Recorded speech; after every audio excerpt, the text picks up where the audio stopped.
Merci vraiment pour votre amour et le culte d'hier m'a marqué.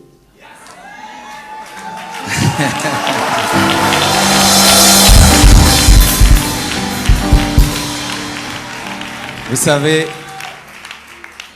je ne veux pas dire le monde entier, mais presque toute la francophonie est ahuri, écœurée, abasourdie, stupéfaite de ce que vous avez fait hier, avec des chaises sur la tête. Quand j'ai posté la photo, mais c'était une bombe. Tout le monde dit, pasteur, est-ce que j'aime Dieu? Est-ce que j'aime Dieu?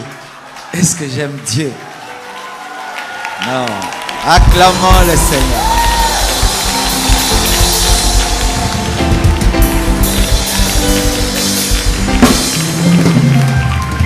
Et vous savez, quand on a pris la photo, c'était comme si c'était de l'or qui tombait sur vous.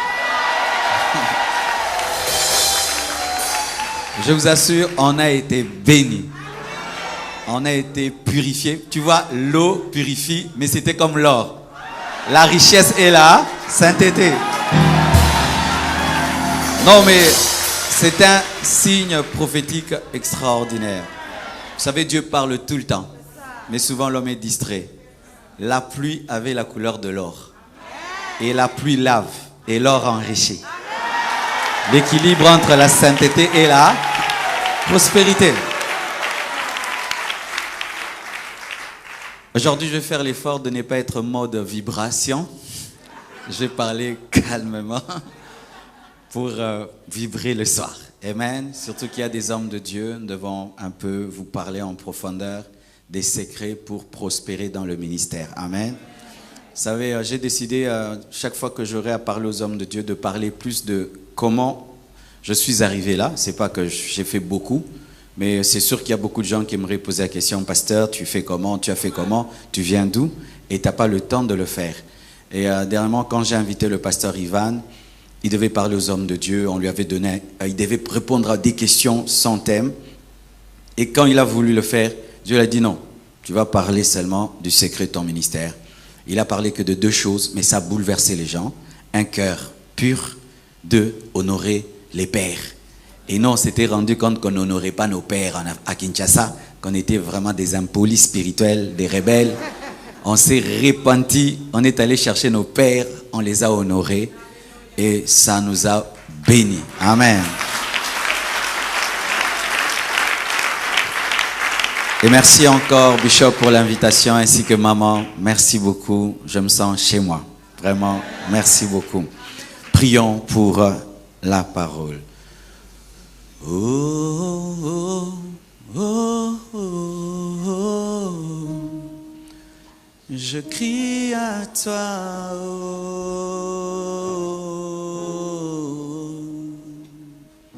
Oh, oh, oh, oh.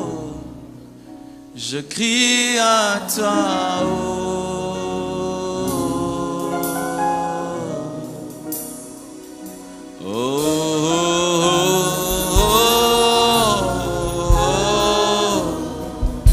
Je crie à toi.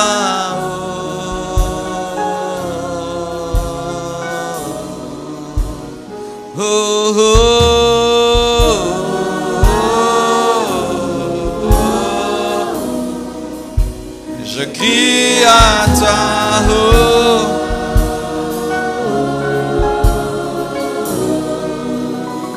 Oh,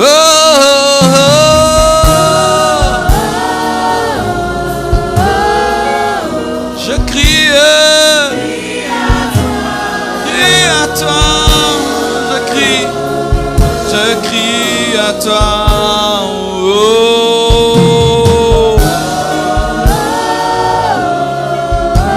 Je crie à toi, je crie à toi, je crie à toi, je crie à toi, oh, oh.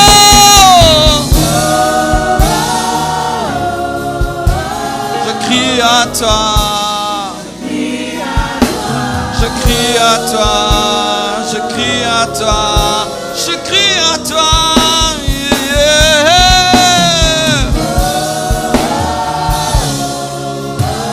Je crie à toi.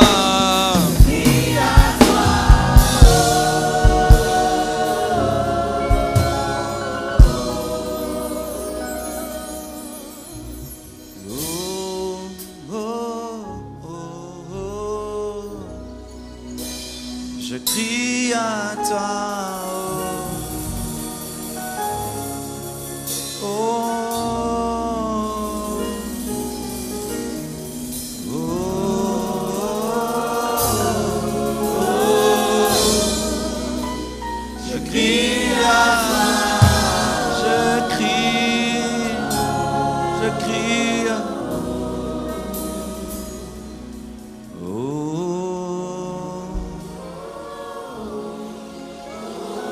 Crie à toi.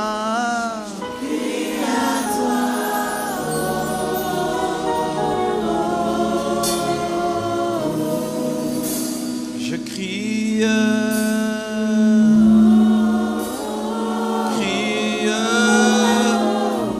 Je crie à toi. Je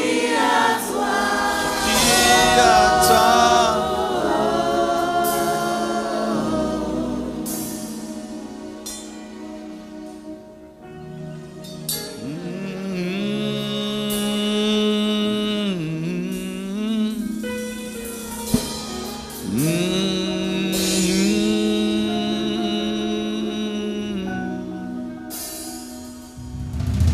Comme Bartimée,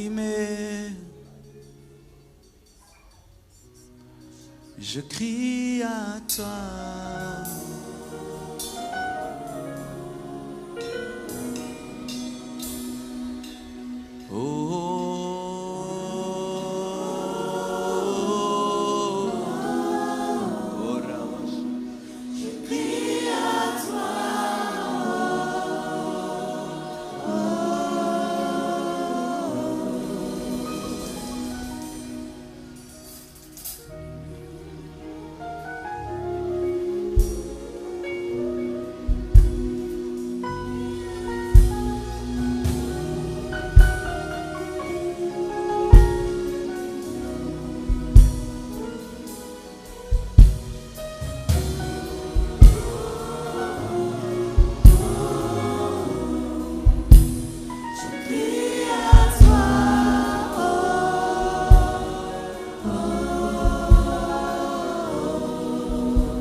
Seigneur Dieu de gloire, je te prie de me permettre de parler avec mon cœur et de partager des choses que tu as accomplies dans ma vie, pas pour me vanter ni pour me glorifier de quoi que ce soit, mais enfin d'aider un homme et une femme qui a une grande destinée. Seigneur, je crois que ce que tu fais dans nos vies, c'est pour que nous devenions une lettre humaine écrite par ta main afin de bénir le monde. Permets-moi de le faire. Ô Saint-Esprit, tu sais combien j'ai besoin de toi pour dire les choses clairement et simplement. Aide-moi. Au nom de Jésus, je prie, Père, que tu répandes ton onction et ta puissance et que tu touches tes serviteurs et tes servantes. Fais-le, je te prie. Fais-le, je te prie. Fais-le, je te prie. Au nom de Jésus-Christ. Amen. Gloire à Dieu. Amen. Asseyez-vous, s'il vous plaît. Aujourd'hui et demain, je vais parler le matin sur 24 principes pour prospérer dans le ministère. Dis ça à ton voisin de gauche, 24 principes pour prospérer dans le ministère. Ton voisin de droite, ton voisin de devant, ton voisin de derrière. Seulement le voisin qui te sourit. S'il ne te sourit pas, tu ne lui dis pas. Amen. La Bible dit dans 3 Jean 1, versets 1 à 3, « L'ancien Agaius, le bien-aimé que j'aime dans la vérité. Bien-aimé, je souhaite que tu prospères à tous égards et sois en bonne santé comme prospère l'état de ton âme. Nous voyons là Jean qui parle à son fils spirituel Gaius, combinant la prospérité intérieure à la prospérité extérieure. Et moi, dans ma vie, c'est ce que j'ai toujours vécu, c'est que avant que je ne prospère à l'extérieur, j'ai d'abord prospéré à l'intérieur. Quelque chose m'est arrivé d'abord spirituellement et cela a influencé le reste de ma vie. Chaque fois, j'ai eu d'abord à connaître une prospérité de l'âme, ensuite pour faire des pas dans le ministère, que ce soit dans la croissance numérique, la croissance matérielle, financière, que ce soit pour les finances de l'Église, mes propres finances, que ce soit pour ma vie ou la vie des fidèles. Il fallait que moi d'abord, je grandisse pour que le reste grandisse. Amen. Et vous voyez là Jean qui établit un équilibre entre la prospérité intérieure et la prospérité à tous égards. Amen. Car en soi, vous devez savoir même que la sanctification, c'est une prospérité. Ah oui, se sanctifier, c'est prospérer spirituellement. En soi, quand même on sépare la sanctification de la prospérité, en soi, c'est la même chose. Mais la sanctification est une prospérité spirituelle et les finances, c'est une prospérité financière. Il y a une prospérité matérielle, il y a une prospérité physique. Quand tu es en bonne santé, c'est une prospérité. Amen. Hein? La prospérité touche beaucoup de domaines de la vie et même quand tu es heureux, tu es prospère. Tu sais ça? Alléluia. Alors, j'aimerais vous partager les choses spirituelles qui me sont arrivées, mais qui ont déclenché des choses physiques palpables. Cet impact que les gens voient sur Internet, cet impact que les gens voient sur Facebook, YouTube, au Congo et partout, n'est pas provenu d'abord de l'impact que vous voyez, mais provenu de quelque chose dans le secret. Amen. Et c'est là que j'aimerais vous amener. Mais je ne peux t'amener hier, parce que ça a commencé depuis longtemps. Lorsque tu vois un arbre porter du fruit, eh ben, tu vas croire que les fruits sont à ta portée et directement tu peux cueillir les fruits. Mais si tu creuses, tu vas trouver des racines très très très profondes, très très profondes. Et là, cet homme qui n'est pas si grand de taille a des racines très très profondes. Amen. Car des fois, dans le ministère, nous imitons les feuilles des autres, les fruits des autres sans imiter leurs racines. Amen. Tu peux commencer à vouloir faire comme moi, dire les choses comme moi, mais là tu imites mes fruits, tu imites mes feuilles. Mais ma racine qui me permet de faire tout ceci n'est pas visible. C'est pourquoi j'aimerais t'amener dans la racine. On peut y aller? Okay. Mais vraiment, j'aimerais déjà dire que je ne pense pas être arrivé. Amen. Alors, on est vraiment encore en train de nous battre, de courir. Je ne pense pas être arrivé. J'étais à Genève avec l'homme de Dieu Bismarck, Tudor Bismarck. Cet homme fait 45 000 personnes le dimanche, 3 cultes de 15 000 personnes. Moi, je fais 3 cultes de 7 000 personnes. Il a 900 églises. Moi, jusque-là, 18 seulement. Alors, le chemin est encore très, très long. Amen. Hein? Je ne peux pas dire que je suis arrivé, mais le peu que j'ai vécu peut t'aider. Amen. Hein? Peut t'aider. Alors, la première chose, c'est reconnaître que tout est par grâce. Amen. Dieu m'a appris que ce n'est pas mon intelligence. Parce qu'il y a des hommes de Dieu plus intelligents que moi. Il y a des hommes de Dieu plus compétents que moi. Il y a des hommes de Dieu qui ont des diplômes et des diplômes de théologie, qui parlent un meilleur français, qui organisent leur église mieux que moi, qui jeûnent mieux que moi, qui font tout mieux que moi, mais qui ne sont pas moi. C'est la grâce. Homme de Dieu, tu ne peux pas prospérer dans le ministère sans reconnaître que tu es le produit de la grâce. Une fois que tu commences à croire que c'est toi, ton intelligence, ta capacité, tu vas échouer. Dieu élève les humbles. Et l'une des capacités de l'humilité, c'est qu'elle t'amène à voir même dans le succès que ce n'est pas toi, c'est la grâce de Dieu. Vous savez, hier quand je suis rentré, j'étais vraiment touché par ce qui est arrivé. Depuis quand un homme peut être en train de prêcher et il y a des papas sous la pluie et qui utilisent des chaises comme parapluie. Il devait me dire, monsieur, descends de là, nous on rentre à la maison, vrai ou faux? Mais il y a quelque chose qui les garde là. Est-ce que c'est moi ça? C'est la grâce de Dieu. Même quand tu prêcheras très bien, dis que c'est la grâce de Dieu. Même quand les paralytiques vont marcher, dis que c'est la grâce de Dieu. Même quand le ministère va grandir, tu auras des millions de membres, c'est la grâce de Dieu. La grâce de Dieu.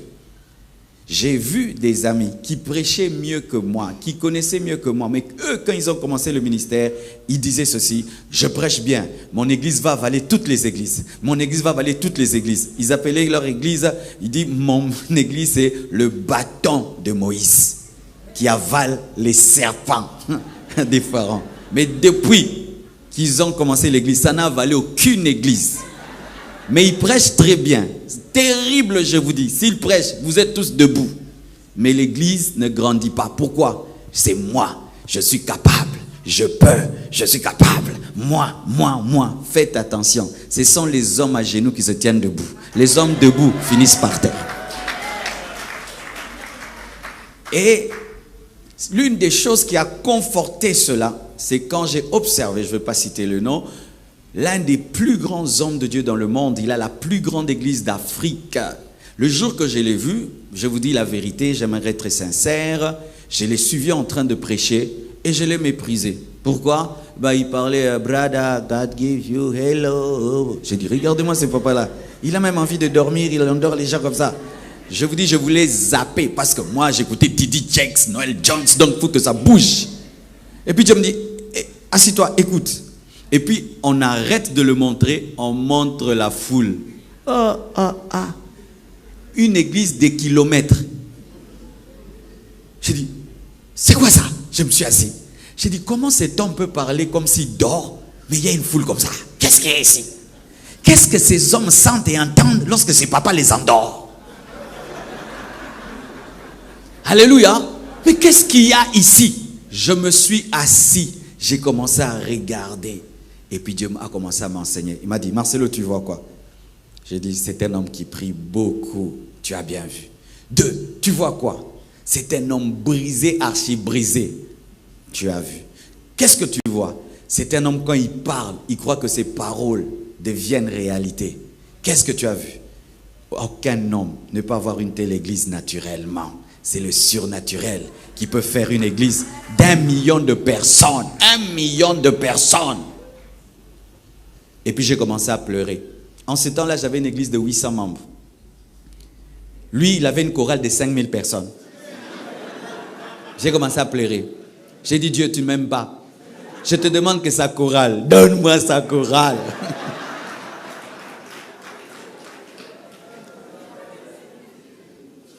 Et puis il m'a dit, ok, je te donne sa chorale, mais pas directement.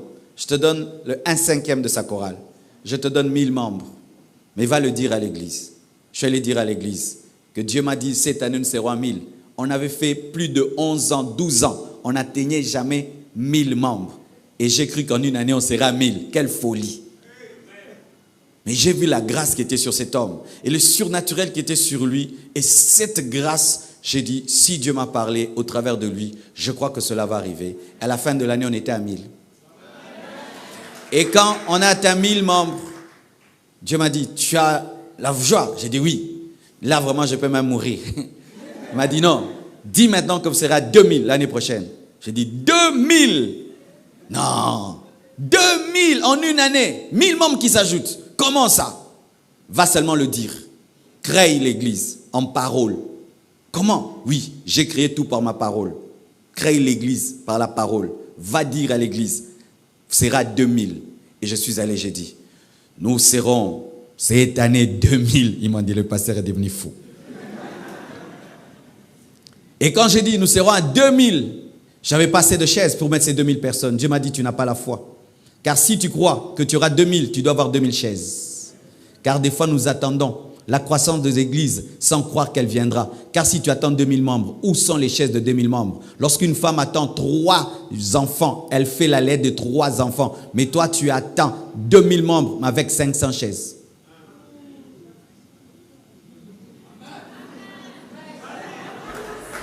Tu vois, pasteur?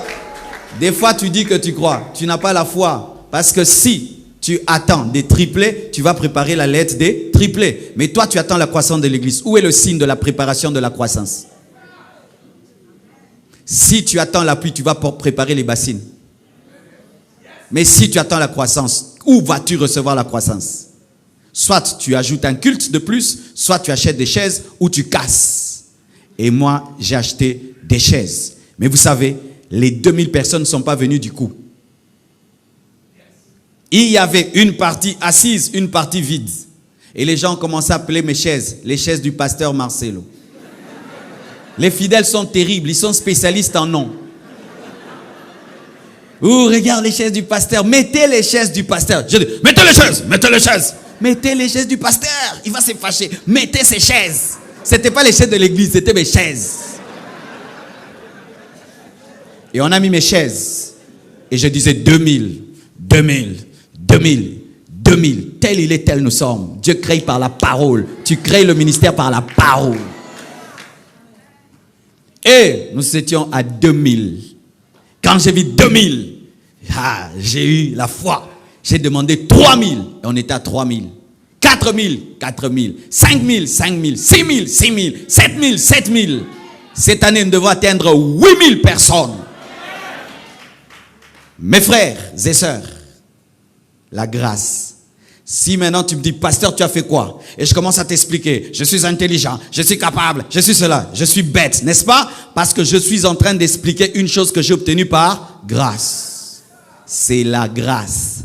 Et comme je suis convaincu que c'est la grâce, mes frères, je ne sens même rien par rapport à ces personnes-là parce que je sais que c'est la grâce qui les a données. Quand tu ne sais plus que c'est la grâce, tu vas tomber dans l'orgueil. Mais quand tu es conscient que c'est la grâce, tu ne peux pas t'enfler. Tu ne peux pas. Tu ne peux pas. Comment tu peux t'enfler d'une chose incompréhensible? La grâce. Et Paul dit dans 1 Corinthiens 15, versets 8 à 10, « Après eux tous, il m'est aussi apparu à moi, comme à l'avorton, car je suis le moindre des apôtres. Je ne suis pas digne d'être appelé apôtre parce que j'ai persécuté l'église de Dieu. Par la grâce de Dieu, écoutez, il dit par la grâce de Dieu, je suis ce que je suis. Et sa grâce envers moi n'a pas été vaine. Loin de là, j'ai travaillé plus que tous, non pas moi toutefois, mais la grâce de Dieu qui était avec moi. Lorsque tu vois le ministère de Paul, où il a parlé aux Corinthiens, aux Éphésiens, tous les voyages qu'il a fait, ce grand ministère, il a écrit le 3/4 du Nouveau Testament. Il était le plus grand de tous les apôtres. Mais lorsqu'il veut résumer son ministère, il dit la grâce, la grâce, la grâce et la grâce. Ça ne doit pas être un slogan, ça doit vraiment être une réalité. Alléluia. Ça doit être une réalité. Parce que les hommes, lorsqu'ils voient les résultats, ils nous glorifient et nous amènent à oublier que c'est Dieu qui a engendré ces choses. Lorsque les hommes te diront, tu es terrible, tu es merveilleux, tu es extraordinaire, sache toujours dire au-dedans de toi que c'est la grâce. Et quand tu dis c'est la grâce, ça ne doit pas être un slogan, ça doit être une réalité dans ton cœur. Je suis le produit de la grâce. Si la grâce m'abandonne, je ne serai rien du tout. Amen. Une deuxième chose, la fidélité de Dieu dans ses promesses. Alléluia. La Bible dit dans Psaume 25, verset 10, « Tous les sentiers de l'Éternel sont miséricorde et fidélité pour ceux qui gardent son alliance et ses commandements. » La fidélité de Dieu. Mes frères, il y a un nom que je donne à Dieu. Celui qui ne m'a jamais abandonné. Dieu ne m'a jamais abandonné. Ça fait maintenant 23 ans que je suis dans le ministère. Dieu ne m'a jamais abandonné. Même si je suis presque près du sol, prêt à m'éclater, à me casser, il vient toujours me protéger. C'est le nom de mon Dieu. Celui qui ne m'a jamais abandonné. J'ai commencé l'église avec 3 personnes. 3 personnes dans un salon. On chantait dans ce salon. Le salon est devenu petit. On a pris un autre salon plus grand. Et on a commencé à servir Dieu là-bas. Et puis après, pour commencer le ministère public, je suis allé dans un lieu sans tôle, ni électricité, ni eau, sans pavement, ni rien, avec des enfants. Et je n'avais pas assez d'argent. Des fois, je mettais des pierres pour que les gens s'assiedent. Mais Dieu m'avait dit que ce qu'il a mis en moi allait toucher le monde entier. Et j'ai toujours continué à le confesser, à le croire, à le confesser, à le croire. Et chaque année, il a été fidèle. Et ce qu'il fait aujourd'hui n'est que le début de ce qu'il fera, parce qu'il n'est pas un homme pour mentir, ni fils de l'homme pour se repentir. La fidélité de Dieu. Tu dois être persuadé que Dieu est fidèle. Même quand c'est dur, tu dois être persuadé que Dieu est fidèle. Mais les temps difficiles, il y en a eu, qui ont voulu m'amener à douter des promesses de Dieu. Je me souviens un temps, j'étais sans maison, mes frères, au début du ministère. J'habitais un garage. Et un jour, on m'a même chassé de ce garage. J'étais le SDF de l'église. Et je me regardais toujours dans le miroir et je disais, Dieu est fidèle. Dieu est fidèle. Et je me parlais à moi-même, Marcelo, Dieu n'a pas menti. Ce qu'il t'a dit s'accomplira. J'allais relire les cahiers des prophéties et je disais, ça va s'accomplir. Ça va s'accomplir. Dieu n'a pas menti. Dieu n'a pas menti. Et à force de le dire, j'étais devenu insensible à ma souffrance, à ma douleur. J'étais devenu un 4x4 spirituel jusqu'à ce que Dieu a commencé à ouvrir les portes. Et comment il a ouvert les portes, mes frères? Il y a un homme qui est venu à l'église. Il m'a écouté prêcher. Et puis il m'a suivi. Il est d'une province où ils font beaucoup le diamant chez nous. Et il m'a dit, pasteur, les Quinois vont te tuer. Ils te font souffrir. Viens, je vais t'amener chez nous là-bas. Tu vois ce que tu prêches? Là-bas, on aime tes prédications. En ces temps-là, on me punissait à cause des prédications de la sainteté. On me punissait. Tu prêches sur la sainteté et l'enfer, on te punit. Tu tiens un séminaire d'une semaine, $35. Tu vas prêcher dans une église, le pasteur est en colère. Il ne te raccompagne même pas. Aujourd'hui, on m'invite à prêcher la sainteté. Moi, on ne m'invitait jamais à prêcher la sainteté. On disait, Marcelo, si tu l'invites, il va tuer ton église. Des fois, les gens m'invitaient, puis ils m'appellent, ne viens plus. Parce qu'on le signale, j'ai vu que tu vas l'inviter. Ah, quelle erreur, il fallait me demander. Je vous dis la vérité, les portes étaient fermées, même à l'église fermée, tout est fermé. Je pouvais tenir un séminaire, je n'ai même pas de chaussures à porter. Au point où je repeignais mes chaussures. Tu as des chaussures rouges et puis elles s'abîment, tu les repeins en noir. Et un jour je prêchais, je fais ça. Bien aimé. L'ancienne couleur est sortie. Et puis j'ai bien aimé. Alléluia. Ouais, je vous dis la vérité. Continue à prêcher ce que Dieu t'a dit. Je dis continue à prêcher ce que Dieu t'a dit. Continue à dire ce que Dieu t'a dit. Il y a un peuple pour ton message. Il y a un peuple pour ton message. Je dis il y a un peuple pour ton message. Il y a un peuple pour ton message. Tu n'auras jamais l'unanimité, mais tu dois avancer avec ceux qui t'aiment. Tu n'auras jamais l'unanimité, mais tu dois avancer avec ceux qui t'aiment. Alléluia. Je n'ai pas besoin d'élection dans ma vie. J'ai besoin de la souveraineté divine dans ma vie. Et les gens me disaient, Marcelo, arrête de prêcher tes prédications de Verneau. Verneau, c'était un pasteur blanc qui prêchait la sainteté et la repentance. C'était un modèle pour moi. Mais lui, il était très béni, très très béni. On me disait, arrête de prêcher les prédications de Verneau. Lui, c'est un blanc. On lui envoie de l'argent depuis l'Europe. Toi, tu vas souffrir. Et puis je disais à Dieu, tu entends ce qu'ils disent? Ils disent qu'en prêchant la sainteté, je serai pauvre. Ils disent qu'en prêchant la sainteté, je vais échouer. Prouve-leur en me bénissant, en m'enrichissant, que le message de la sainteté n'est pas un message de pauvreté. Prouve ça, que cette parole vient de toi. Parce que je ne prêche pas la sainteté parce que je veux. C'est toi qui m'as dit. Parce que moi j'ai entendu une voix audible me dire, Marcelo, prêche la sainteté. J'ai entendu. Moi je n'aimais pas prêcher la sainteté. Moi je prêche autre chose. Mes frères, quand j'ai entendu cette voix, quelqu'un dans la salle a commencé à crier ses péchés à haute voix, à haute voix. Je vivais l'expérience où il confessait les péchés. Mais tout faisait pour que j'arrête de prêcher la sainteté, que j'arrête. Il m'arrivait de prêcher, mes frères. J'ai tellement faim que je vois noir. Noir, pas d'attaque démoniaque, faim, hypoglycémie.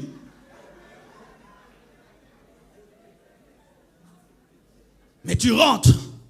Et le lendemain, tu prêches. Tu rentres, tu prêches. Le culte prend fin. Les fidèles prennent leur voiture et partent. Toi, tu restes à l'arrêt jusqu'à 23h en train d'entendre une voiture Le diable te dit, change les messages. Change. Dieu m'a dit, continue. Et puis cet homme m'a vu, il m'a entendu. Il a dit, viens pasteur. Il m'a payé le billet. Je suis allé en Mbujimaï. J'arrive en Mbujimaï, mes frères. Je prêche comme d'habitude. Les gens sont debout. Les gens crient. Les gens veulent même me transporter. Et ma vie changea. Ratamazuta. Yandarabasata. Et ma vie changea.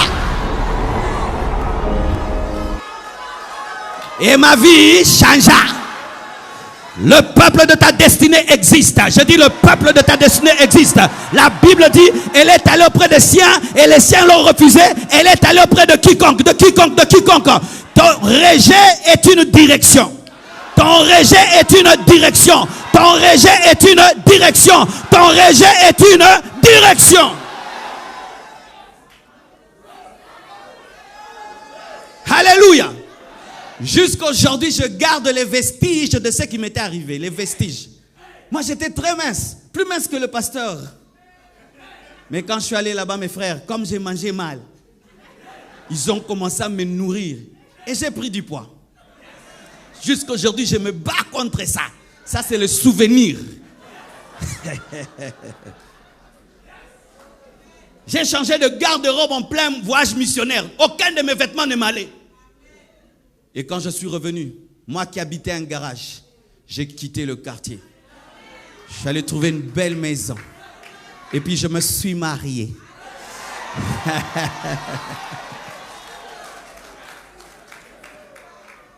Et aujourd'hui, quand je prêche la sainteté, les gens aiment. Et ceux qui veulent dire, la sainteté est un message de pauvreté, je dis, en quoi ma vie est la preuve que la sainteté n'est pas contre la richesse. Mes frères et sœurs, sachez ceci, que Dieu est fidèle. Homme de Dieu, ne sois pas découragé. Si c'est vraiment Dieu qui t'a parlé, je dis si c'est vraiment Dieu qui t'a parlé, garde la foi. Garde la foi, il n'a pas menti. Si c'est réellement la voix de Dieu que tu as entendue, je te dis que cela finira par s'accomplir. Mais voici ce que tu dois faire. Si tu traverses des moments de désert, accepte de te nourrir de la manne en attendant de manger la caille et de manger plutôt le lait et le miel. Car si tu meurs de gastrite, tu seras mort avant. C'est ça souvent les problèmes des personnes qui ont la promesse. Le temps qu'elles s'accomplissent, ils tombent dans des gastrites, ils tombent dans des hypertensions, ils tombent dans l'incrédulité, ils jettent les promesses. Continue. Même si on t'a promis le lait et le miel, mange en attendant la manne jusqu'à ce que tu auras le lait et le miel. Et habille-toi au goût de Jésus jusqu'à ce que tu t'habilles à ton goût. Tu sais c'est quoi s'habiller au goût de Jésus? La Bible dit qu'ils étaient dans le désert, leurs habits ne s'usaient pas. Mais c'était la même robe quand même, le goût de Jésus. Mais en Canaan, tu t'habilles à ton goût. En ces temps-là, je m'habillais, si tu me donnes, je porte. Donc, je n'avais pas la veste que je veux. C'était celle qu'on m'avait donnée, le goût de Jésus. Ainsi, j'avais des fois des vestes longues, puis ceci, au goût de celui qui m'a offert. Des fois, des chaussures, tu mets dedans beaucoup de chaussettes, au goût de celui qui m'a donné. Et si tu ne portes pas, tu n'as rien à porter. Mais maintenant, je m'habille sur mesure. Alléluia! Continue à manger la manne jusqu'à ce que tu auras le lait et le miel. Ne rejette pas la parole, ne rejette pas les promesses, jusqu'à ce que cela arrivera. Dieu est fidèle. Mes frères, Dieu est fidèle. Et aujourd'hui, quand j'entends, je vais sur Internet, les gens disent, Marcelo est un multimillionnaire. J'ai dit, waouh, Marcelo, maintenant on dit de toi un multimillionnaire. Eh, Dieu est bon, hein? Oh, Dieu est bon. Dieu est bon. Ah non, il est franc-maçon. Tu vois, il est devenu riche parce qu'il est franc-maçon. Au lieu de dire la grâce de Dieu, c'est maintenant la franc-maçonnerie. Et puis ils disent que non, moi j'ai une magie qui me pousse à craindre Dieu. J'ai dit, ah, Satan s'est converti, hein. Vraiment, Satan s'est converti. Il te pousse à vivre dans la pureté. Ah, là, le diable vraiment reçu Jésus comme Seigneur et Sauveur. Vous voyez ça? Quand ils ne trouvent pas d'argument, ils disent non, il est dans une loge où on leur exige d'être saints. Ah, le diable s'est converti. Jalousie. Jalousie, jalousie, jalousie. Il fallait aussi envier quand j'ai souffré. Il fallait envier aussi quand j'ai marché dans les moments difficiles, des temps difficiles. Il fallait aussi envier cela. Et où étiez-vous en ce temps-là pour dire que j'étais magicien? Où étiez-vous en ce temps-là pour dire que j'étais sorcier? Il fallait le dire en ce temps-là. Ça, c'est la jalousie. Des gens qui ont le ministère que d'attaquer les gens connus. Jalousie. C'est quand tu insultes que tu as beaucoup de vues. Quand tu enseignes, il y a peu de vues. Jaloux. Alors, il faut que tu insultes les gens pour que les gens te suivent. Si tu enseignes, on ne te suit pas. Tu es jaloux. Quand tu enseignes 300 vues, quand tu insultes 100 000 vues, jaloux.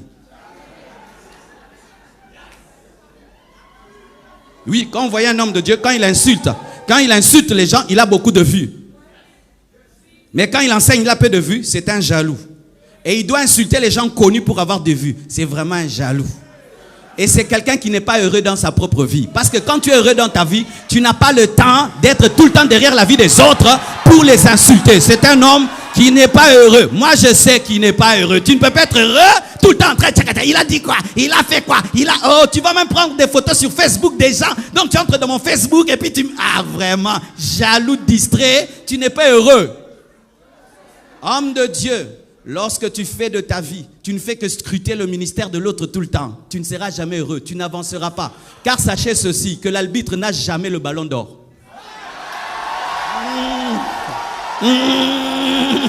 L'arbitre n'a jamais le ballon d'or.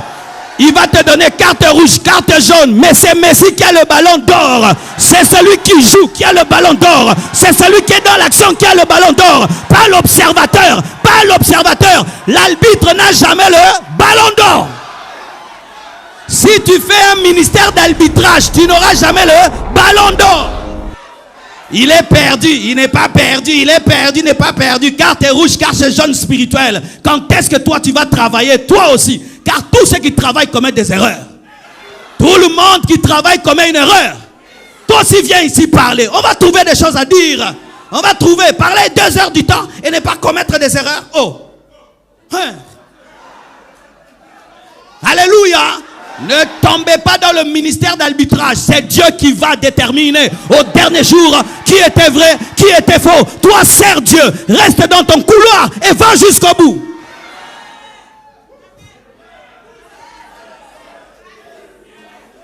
Alléluia. Dis à ton voisin, Dieu est fidèle. Amen. Dieu est fidèle. Et tu ne peux vraiment savoir, quand il commence à accomplir sa parole, tu es comme si tu fais un rêve. Des fois, je reste avec ma femme, je dis, oh, ça c'est nous qui vivons telle vie. Des fois, on cause et puis on arrête. On dit, Marcelo, on vient de parler de quoi? Et tu te rends compte des conversations maintenant que nous avons dans cette maison. J'ai dit, Dieu est grand. Blanche, toi tu dis des choses maintenant comme ça. Et puis elle dit, Marcelo, tu commences à parler des choses comme ça. J'ai dit, vraiment, ma sœur, Dieu est bon. Non, Dieu est bon. Tiens bon, Dieu est bon. Tiens bon, Dieu est bon. Tiens bon.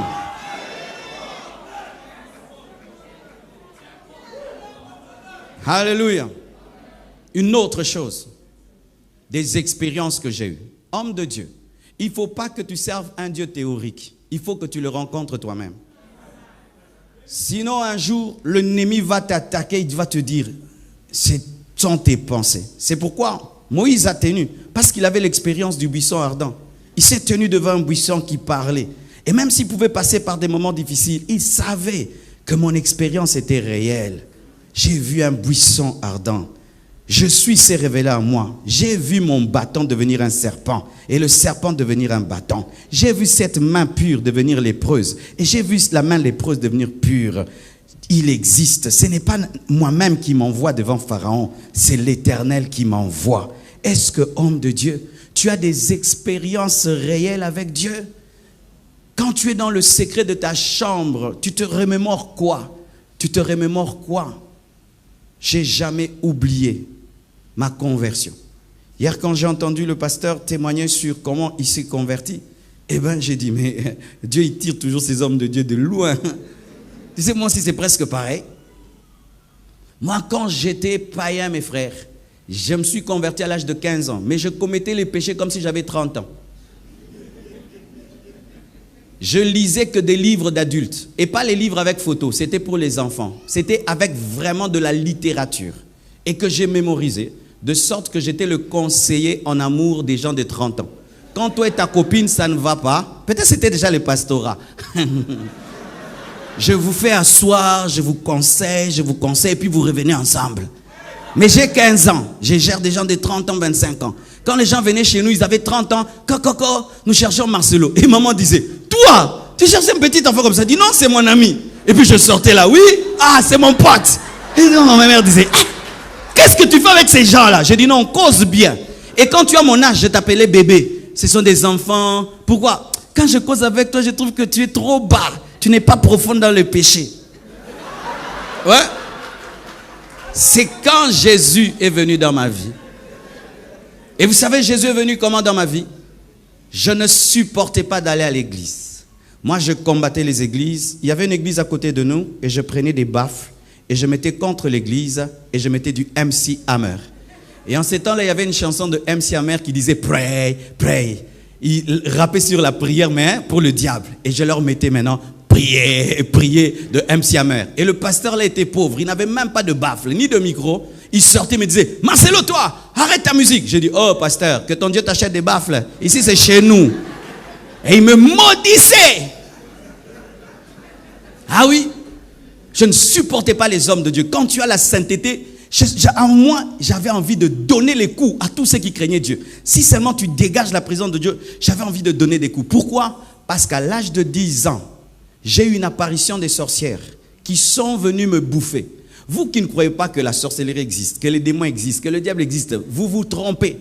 J'étais endormi sur mon lit et j'ai vu traverser le mur des femmes, une dizaine de femmes, habillées en cagoule, en train de chanter en Swahili. Le Swahili, c'est l'une de nos langues au Kivu, parce que j'ai grandi au Kivu.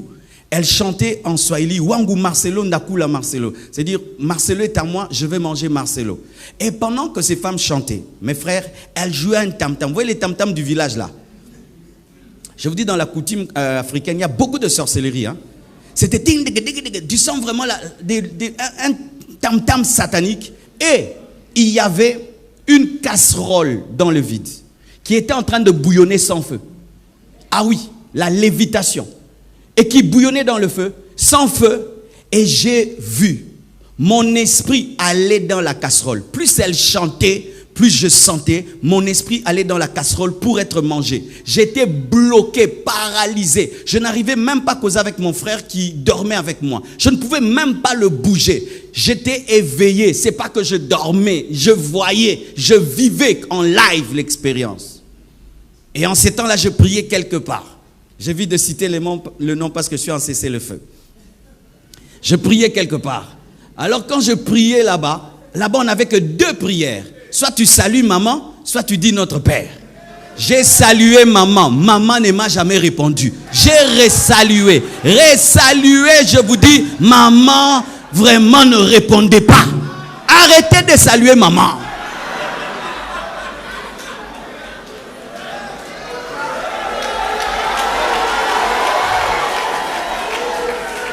Moi, j'ai salué, je l'ai salué, mais la puissance des ténèbres était toujours là.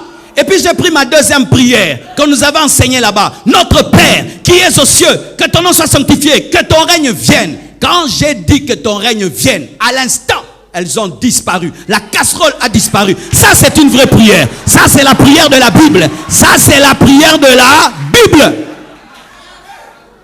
Mais malgré qu'elles ont disparu, je ressentais leur présence. Et j'ai couru voir mes parents. En ces temps-là, mes parents ne priaient pas. Ils ne connaissaient pas Dieu. Et j'entre dans leur chambre. J'avais 10 ans. J'étais un garçon très fier. Mais j'entre dans la chambre. Je dis, il y a des démons qui m'attaquent. Les sorciers sont là. Ils ont cru que c'était le rêve d'un enfant. Chers parents, faites très attention. Lorsque vos enfants vous racontent leurs rêves et leurs cauchemars, il se peut qu'ils vivent des expériences réelles, mais vous rationalisez tout. Et alors ils me disent, alors qu'est-ce que tu as fait pour qu'ils puissent partir? Ah, j'ai salué maman, ça n'a pas marché. Et puis j'ai dit notre Père, ça a marché. Ok, va rentrer. Et puis si ça vient encore, tu pries notre Père. J'ai dit jamais. Et puis ça ne marchait pas encore. Je vais dormir entre vous. Quand j'ai dit, je vais dormir entre vous, ils ont dit non. Marcelo est très fier. Jamais il nous a proposé ça. Comment il peut accepter là? Donc c'est réel. J'avais la chair de poule. Et puis ils m'ont emmené. Il y avait 2 personnes qui habitaient chez nous qui étaient de la famille, mais qui étaient dans le fétichisme. Et quand ils m'ont emmené chez elles, elles ont dit, nous sentons des présences maléfiques. Et pendant que je parlais, je voyais en vision un homme blanc et une femme noire qui me parlaient, qui me disaient, qu'est-ce que tu penses? Parce que tu leur dis, nous finirons par t'avoir. Et moi, je devenais l'interprète. Je commençais à dire, on me dit ceci, on me dit cela. J'étais comme entre ces esprits et ma famille. Et eux, au lieu de prier, ils ont fait des scarifications au niveau de mes mains, au niveau de ma tête, au niveau de mes chevilles. Et ils ont mis de la poudre et ils ont parlé. Il n'est pas de votre famille, vous n'allez pas la voir. Et tout d'un coup, ces esprits sont partis. Et moi, j'ai oublié. Mais vous savez, de l'âge de 10 ans à 15 ans, j'étais rempli d'une haine pour Dieu. Je ne savais pas pourquoi. Donc si tu es pasteur, j'ai envie de te taper. Si tu me prêches, j'ai envie de te gifler. Je ne supportais pas les choses de Dieu. Mais partout où j'allais, j'étais leader. Si je vous trouve en train de jouer au foot, je vous dis, donnez le ballon ici. Vous allez me donner. Je vais vous commander. Partout où j'allais, je disais, je suis leader. Alors que c'était des démons. Il y avait dans mon cœur une pierre, je vous dis une pierre. Un orgueil contre Dieu, comme si Dieu était mon égal. Je ne pouvais pas m'humilier devant lui. Des fois même on venait nous prêcher à la maison. Si tu me prêches, je viens, je m'assieds sur la coudoir où je vais me changer. Je porte une courte culotte si tu es une fille et je suis là, je te distrais. J'allais même dans les églises pour draguer les filles. Tu t'imagines ça? Et alors comment j'ai été transformé, mes frères? Chaque année, on allait en vacances. C'était chez qui? C'était chez l'homme le plus riche de notre famille. Et c'est là que j'étais bouleversé. C'était l'homme le plus riche de la famille, le plus beau. Il était tout le temps en boîte, il avait tout l'argent qu'il fallait. Il était beau, il avait tout. Et c'était mon modèle. Je me disais, quand je serai grand, je serai comme tonton Popé. Il est riche, il s'habille bien, il a tout ce qu'il veut. Moi aussi, je serai comme lui. Mais un jour, mon oncle qui revenait tous les jours, enfin avec des nouveaux albums, des tels musiciens, il revient voir mon père, il commence à prier, il commence à entonner la musique chrétienne. Et mon père lui dit, mais qu'est-ce que tu as toi? Tu pries maintenant dans ces églises-là, binzambi comme on appelle chez nous. Il a dit, non, j'ai reçu Jésus, j'ai tout arrêté. Ah, mais moi j'étais déçu. J'ai dit, pourquoi tu m'as fait ça? Moi qui voulais être comme toi, maintenant tu pries. J'étais déçu. Parce que quand j'allais en vacances chez lui, comme il était l'homme le plus riche du coin, j'étais le neveu de l'homme le plus riche. Tu t'imagines comment on nous traitait? Et puis, il nous a tendu un piège. Il a organisé des vacances encore chez lui. Et tous, nous sommes allés. Et là-bas, il a invité beaucoup de pasteurs. Beaucoup d'intercesseurs. La maison était remplie de prières. Tu vas là, rakababa, tu vas rababa. C'était les pires vacances de ma vie. Je me disais, mon Dieu, qu'est-ce qu'il a fait? Tu vas là, on prie, venez, on va prier. Et on nous mettait là ensemble. Et un pasteur au milieu. Et puis il nous faisait prier l'un après l'autre. Et puis il ferme les yeux. Et puis il dit, le frère Marcelo va prier. J'ai fait ça. Priez. Moi, votre frère, je ne suis pas votre frère. Même par respect, je n'ai pas osé faire la prière. Et puis il ouvre les yeux. Marcelo prie. J'ai dit, moi, je ne suis pas frère. Prie toi-même, pasteur. Il a prié. Et puis il dit, Marcelo, pourquoi tu es comme ça avec Dieu? J'ai dit, pasteur, regarde, dans votre église là, est-ce qu'il y a un métier? Il dit, non. Pourquoi tu veux que ce soit les premiers métiers de l'église? Tu vois, nous, cette peau ne prie pas. Nous, on aime pudique, on aime les femmes. Tu connais, non? Alors moi, si je commence, je vais abandonner. Ça ne sert à rien. Moi, je ne peux pas prier. Je suis mauvais. Va prêcher les autres. Ouais. Moi, j'étais toujours sincère. Depuis que j'étais païen. Toujours sincère. Toujours sincère. Et vous savez comment Dieu m'a eu? Dites atmosphère. Maman, lorsque les choses vont mal dans ta maison, même si les enfants ne t'écoutent pas, change l'atmosphère. Change l'atmosphère, change l'atmosphère. Il y avait l'atmosphère de la présence de Dieu partout. Alors un jour, je vais me laver pour m'habiller, sortir voir ma copine et j'entre dans la salle de bain. Normalement, je finis de prendre mon bain, je vais sortir de la salle de bain. Devant la porte, je vois une forte lumière, mes frères. Une forte... Chaque fois que j'en parle, c'est comme si c'était hier. C'est ce qui a marqué toute ma vie jusqu'à aujourd'hui. Je ne joue pas avec les choses de Dieu parce que moi, je n'ai pas seulement cru par la foi, même j'ai cru aussi par la vue. Une lumière m'apparaît comme un soleil en plein midi, mes frères. Et une voix sort de la lumière comme un baffle. Marcelo, convertis-toi. Frère, j'étais là.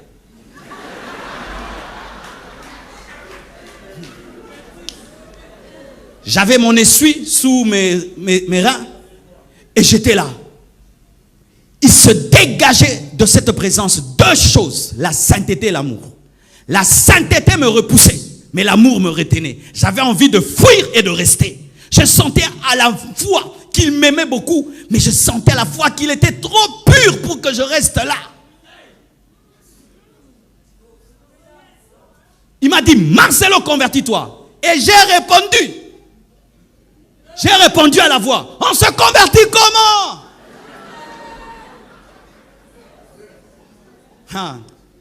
C'est pourquoi ne condamnez jamais un homme. Vous ne savez pas ce qu'il vit dans le secret. Ne condamnez jamais celui-là, il est allé en enfer. Si tu ne sais pas ce qui est arrivé avant sa mort, il se peut qu'avant même de rendre l'âme, il a pu donner sa vie à Jésus-Christ. Si j'étais allé dans cette salle de bain et je n'en étais pas sorti, qui aurait cru que j'y avais rencontré Jésus-Christ? Convertis-toi. Et je te réponds, comment on se convertit? Et puis il me répond, souviens-toi des paroles de mon serviteur Jean. Jean, c'était le seul pasteur qui tolérait mon orgueil et qui arrivait quand même à m'aimer. Continue à aimer ce païen-là, qui t'insulte, qui crache sur toi, qui te ridiculise quand tu vas prêcher chez lui. Continue à l'aimer, continue à le prêcher. Il se peut qu'il sera un grand serviteur de Dieu.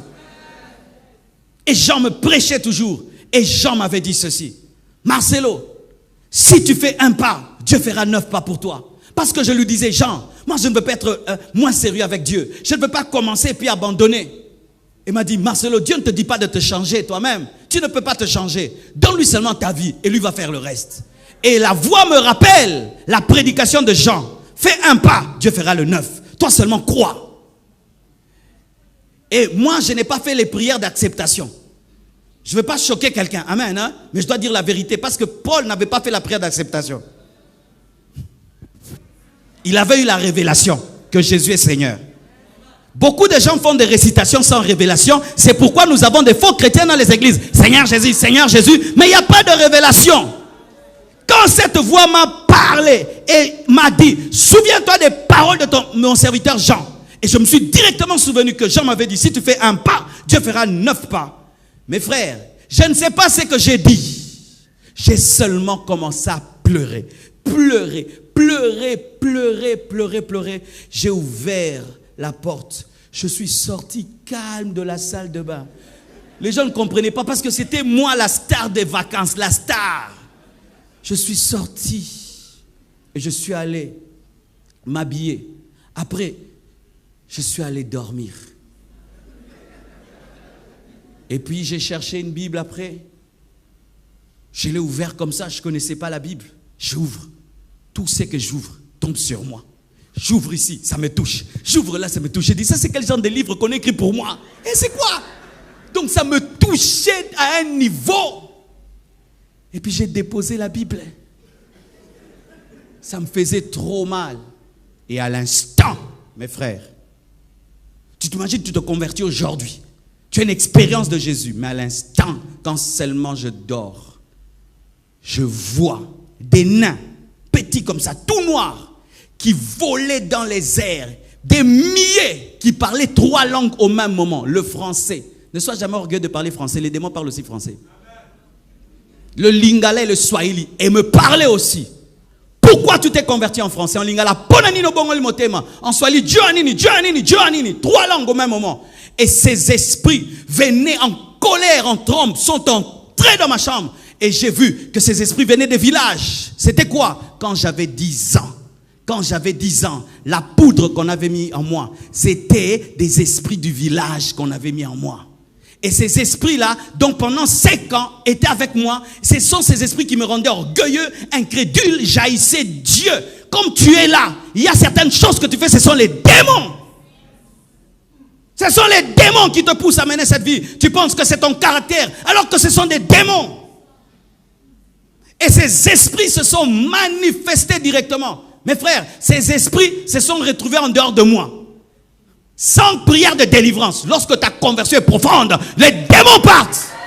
Je te dis la vérité, quand ta conversion est profonde, les démons partent. Les chrétiens aujourd'hui, on les délivre, on les redélivre. Pourquoi? Vous n'êtes pas profond dans votre repentance. Jésus a dit, le prince de ce monde vient, mais il n'y a rien de lui en moi. Et ces esprits sont venus, comme s'ils contrôlaient ma vie. Et quand ils sont venus, ils m'ont pris pour me tuer. Mes frères, l'homme est réellement un esprit possédant une âme habitant un corps. Touchez vos corps. Une enveloppe, mes frères. Une statue, ce corps. Il suffit que l'âme quitte ce corps. C'est une statue. Une statue. Quand ces esprits sont venus, j'ai vu que ces esprits me sortaient de mon corps. Mes frères, et je commençais à mourir. C'est pas que j'ai fait un voyage astral, hein? Amen. Hein? Je commençais à mourir et j'ai vu mon corps étendu sur le lit. Et j'ai vu, parce qu'on était dans une chambre avec plusieurs frères et sœurs, et je les entendais causer, rigoler, parler. Je voulais leur parler, mais je n'arrivais pas. Ce jour-là, j'ai expérimenté que le salut est individuel. Vous qui avez des péchés de groupe, vous commettez une grosse erreur. Vous qui péchez en groupe, vous qui vous opposez à Dieu en groupe, vous qui menez des choses de groupe, ce jour-là j'étais seul et je ne pouvais parler à personne. C'était ma vie, c'était mon expérience, c'était mon expérience, c'était mon expérience. Et quand je partais, je me suis souvenu parce que je ne connaissais pas la parole. Ma bouche physique était fermée. Ma bouche physique ne parlait pas. Il n'y a pas qu'une bouche physique, il y a aussi une bouche spirituelle. Je me suis souvenu, on m'avait raconté que quelqu'un un jour était allé dans un cimetière et puis il était attaqué par des démons. Il a crié au nom de Jésus-Christ, il était délivré. Cette histoire m'est revenue. J'ai crié Jésus. Jésus dans mon esprit. Tous ces démons m'ont lâché. Le nom de Jésus est élevé au-dessus de tout autre nom. Le nom de Jésus ne devient pas puissant lorsque tu le cites 2 fois, 3 fois, 4 fois. Le nom de Jésus ne devient pas puissant lorsqu'il est cité par un pasteur. Le nom de Jésus est puissant. C'est le nom qui est élevé au-dessus de tout autre nom. Il a reçu le nom qui est élevé au-dessus de tout autre nom, afin qu'en son nom, tout genou fléchisse au ciel, sur la terre et sous la terre, et que toute langue confesse qu'il est Seigneur, à la gloire de Dieu le Père. Mes frères, je ne connaissais pas tout ce que je viens de dire. J'avais seulement entendu le nom de Jésus. Quand j'ai dit Jésus, ces esprits m'ont lâché et je suis retombé dans mon corps. Mes frères, ce corps pèse. Ce corps, il pèse. Je suis retombé. J'étais un bébé. J'ai crié, les démons sont là. Tout le monde a fui. Tout le monde. Sortez-moi aussi. Je les délivrais, mais j'ai fuyé.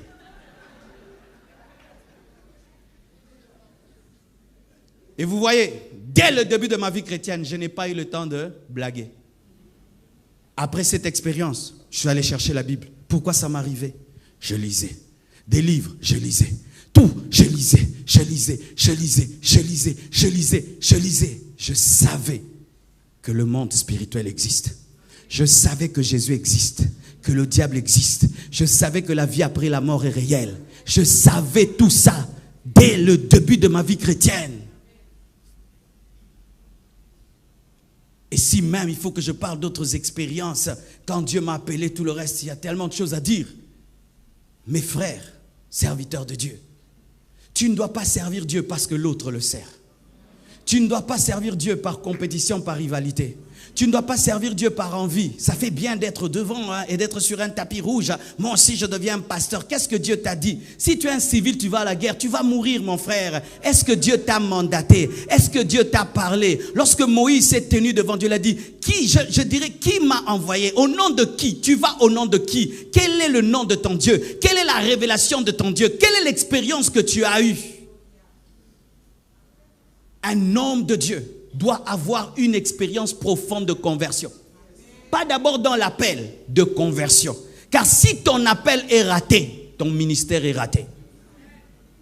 Nous avons des hommes de Dieu qui ont été des mauvais chrétiens. des mauvais fidèles. Quand il était fidèle au banc, il ne priait pas. Quand il était fidèle au banc, il n'évangélisait pas. Quand il était fidèle au banc, il était un mauvais frère. Même son pasteur a un mauvais témoignage de lui. Et il devient pasteur. Tu seras un mauvais pasteur. Avant d'être pasteur, tu dois d'abord être un vrai converti. La Bible nous parle d'abord de la conversion de Paul par l'apparition de Christ, ensuite de son envoi. Mais toi, tu es envoyé, mais tu n'étais pas converti. Ainsi, nous avons des bébés spirituels, nous avons des hommes charnels et même des païens devenus pasteurs parce qu'ils parlent bien, il a fait la théologie, il parle le grec, l'hébreu, il parle toutes ces choses, mais pas d'expérience. Et sachez que si tu n'as pas eu une expérience, tu n'amènerais pas les autres à cette expérience-là. C'est pourquoi tu vois un pasteur, il néglige les nouvelles naissances à l'église. Parce que lui-même n'est pas né de nouveau. Mais qu'est-ce que vous avez tout le temps fait recevoir les gens Jésus, hein frère? Parce que lui-même, il ne sait pas c'est quoi que de naître de nouveau. Il n'accélère pas sur l'évangélisation. Parce que quand il était fidèle, il n'évangélisait pas. Ce qui fait que quand il devient pasteur, il ne va pas évangéliser. C'est pourquoi il ne prie pas beaucoup. Parce que quand il était fidèle, il ne priait pas. Alléluia. Un bon pasteur est d'abord un bon enfant de Dieu. Un jour, je vais rencontrer le pasteur Soumbé là. C'est l'un de nos aînés au Congo. Il a fait des années dans la sainteté. Il a une grande église, il est béni. Et puis je lui dis, pasteur Soumbé là, quel est le secret de ton ministère? Il dit, pasteur, j'ai tout fait pour garder le cœur d'un enfant de Dieu. Je dis, oh, simple comme ça. Il dit, oui pasteur, tu vois ces choses de prêcher là, tu peux perdre le cœur d'un enfant de Dieu. Je dis, comment? Il dit, oui, à force de dire aux gens, toi, tu oublies que la Bible te concerne. Et regardez un peu. Tu dois prier, tu vois, je suis en mode toi. Rarement nous disons je dois, tu dois, et tu oublies que Dieu aussi est ton Dieu. Ainsi tu te comportes comme l'ami de Dieu, tu oublies aussi que tu es un enfant, tu es aussi l'épouse. Alléluia. Des expériences. Un jour, j'étais en train de prier et puis je vois un ange qui m'apparaît. Il est venu comme un examen, il me dit, Marcelo demande 4 choses. Maintenant, du coup, je devais répondre. Pas dire demain, maintenant. Et j'ai demandé 4 choses. Et puis il me dit, tu as bien répondu. Je t'ajoute la gloire et la richesse. Il a disparu.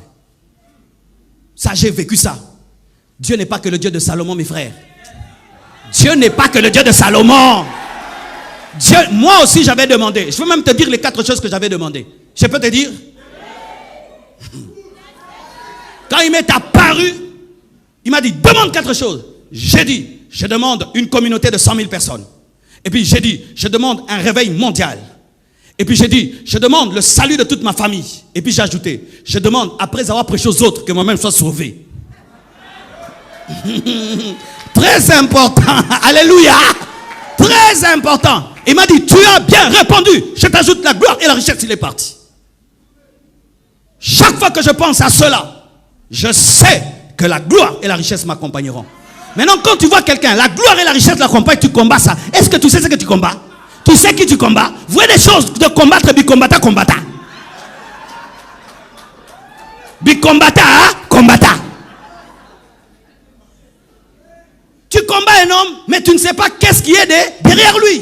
Tu combats Israël, tu ne sais pas que la Shekinah est là. Tu combats Israël, tu ne sais pas que le Dieu de l'arche est là. C'est ça le problème de combattre pour combattre.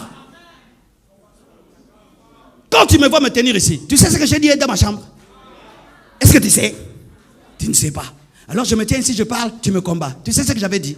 Si j'avais dit, quiconque me combattra, qui meurt. C'est ça. Les vies des gens sont détruites. Des ministères sont détruits. Parce que tu combats ton frère, tu oublies qu'il est aussi ouin que toi. Quand tu es ouin, tu dois craindre les ouins. Si tu as des alliances, lui aussi il a des alliances.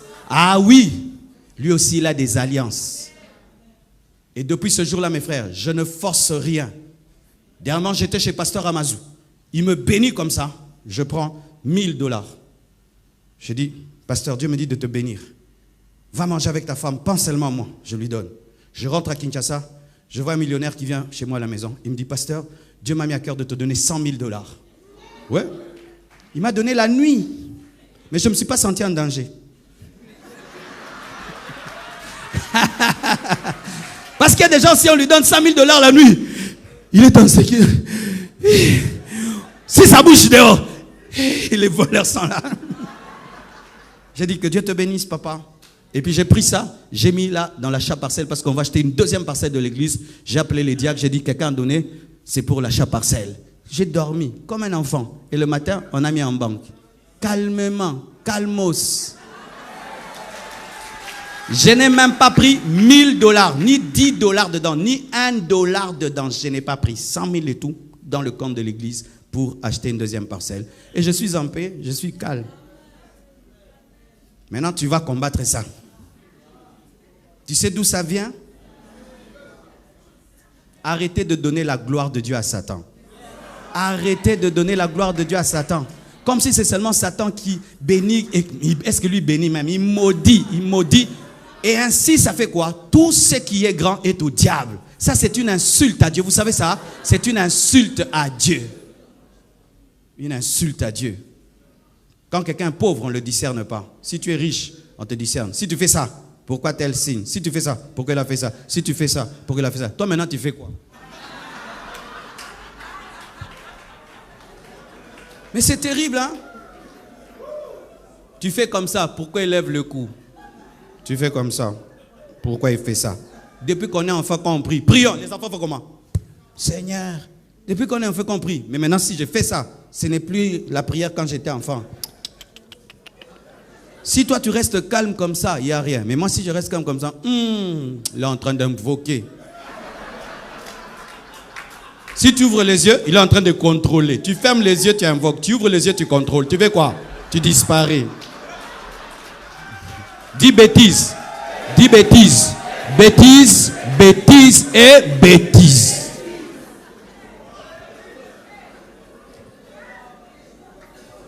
Alléluia.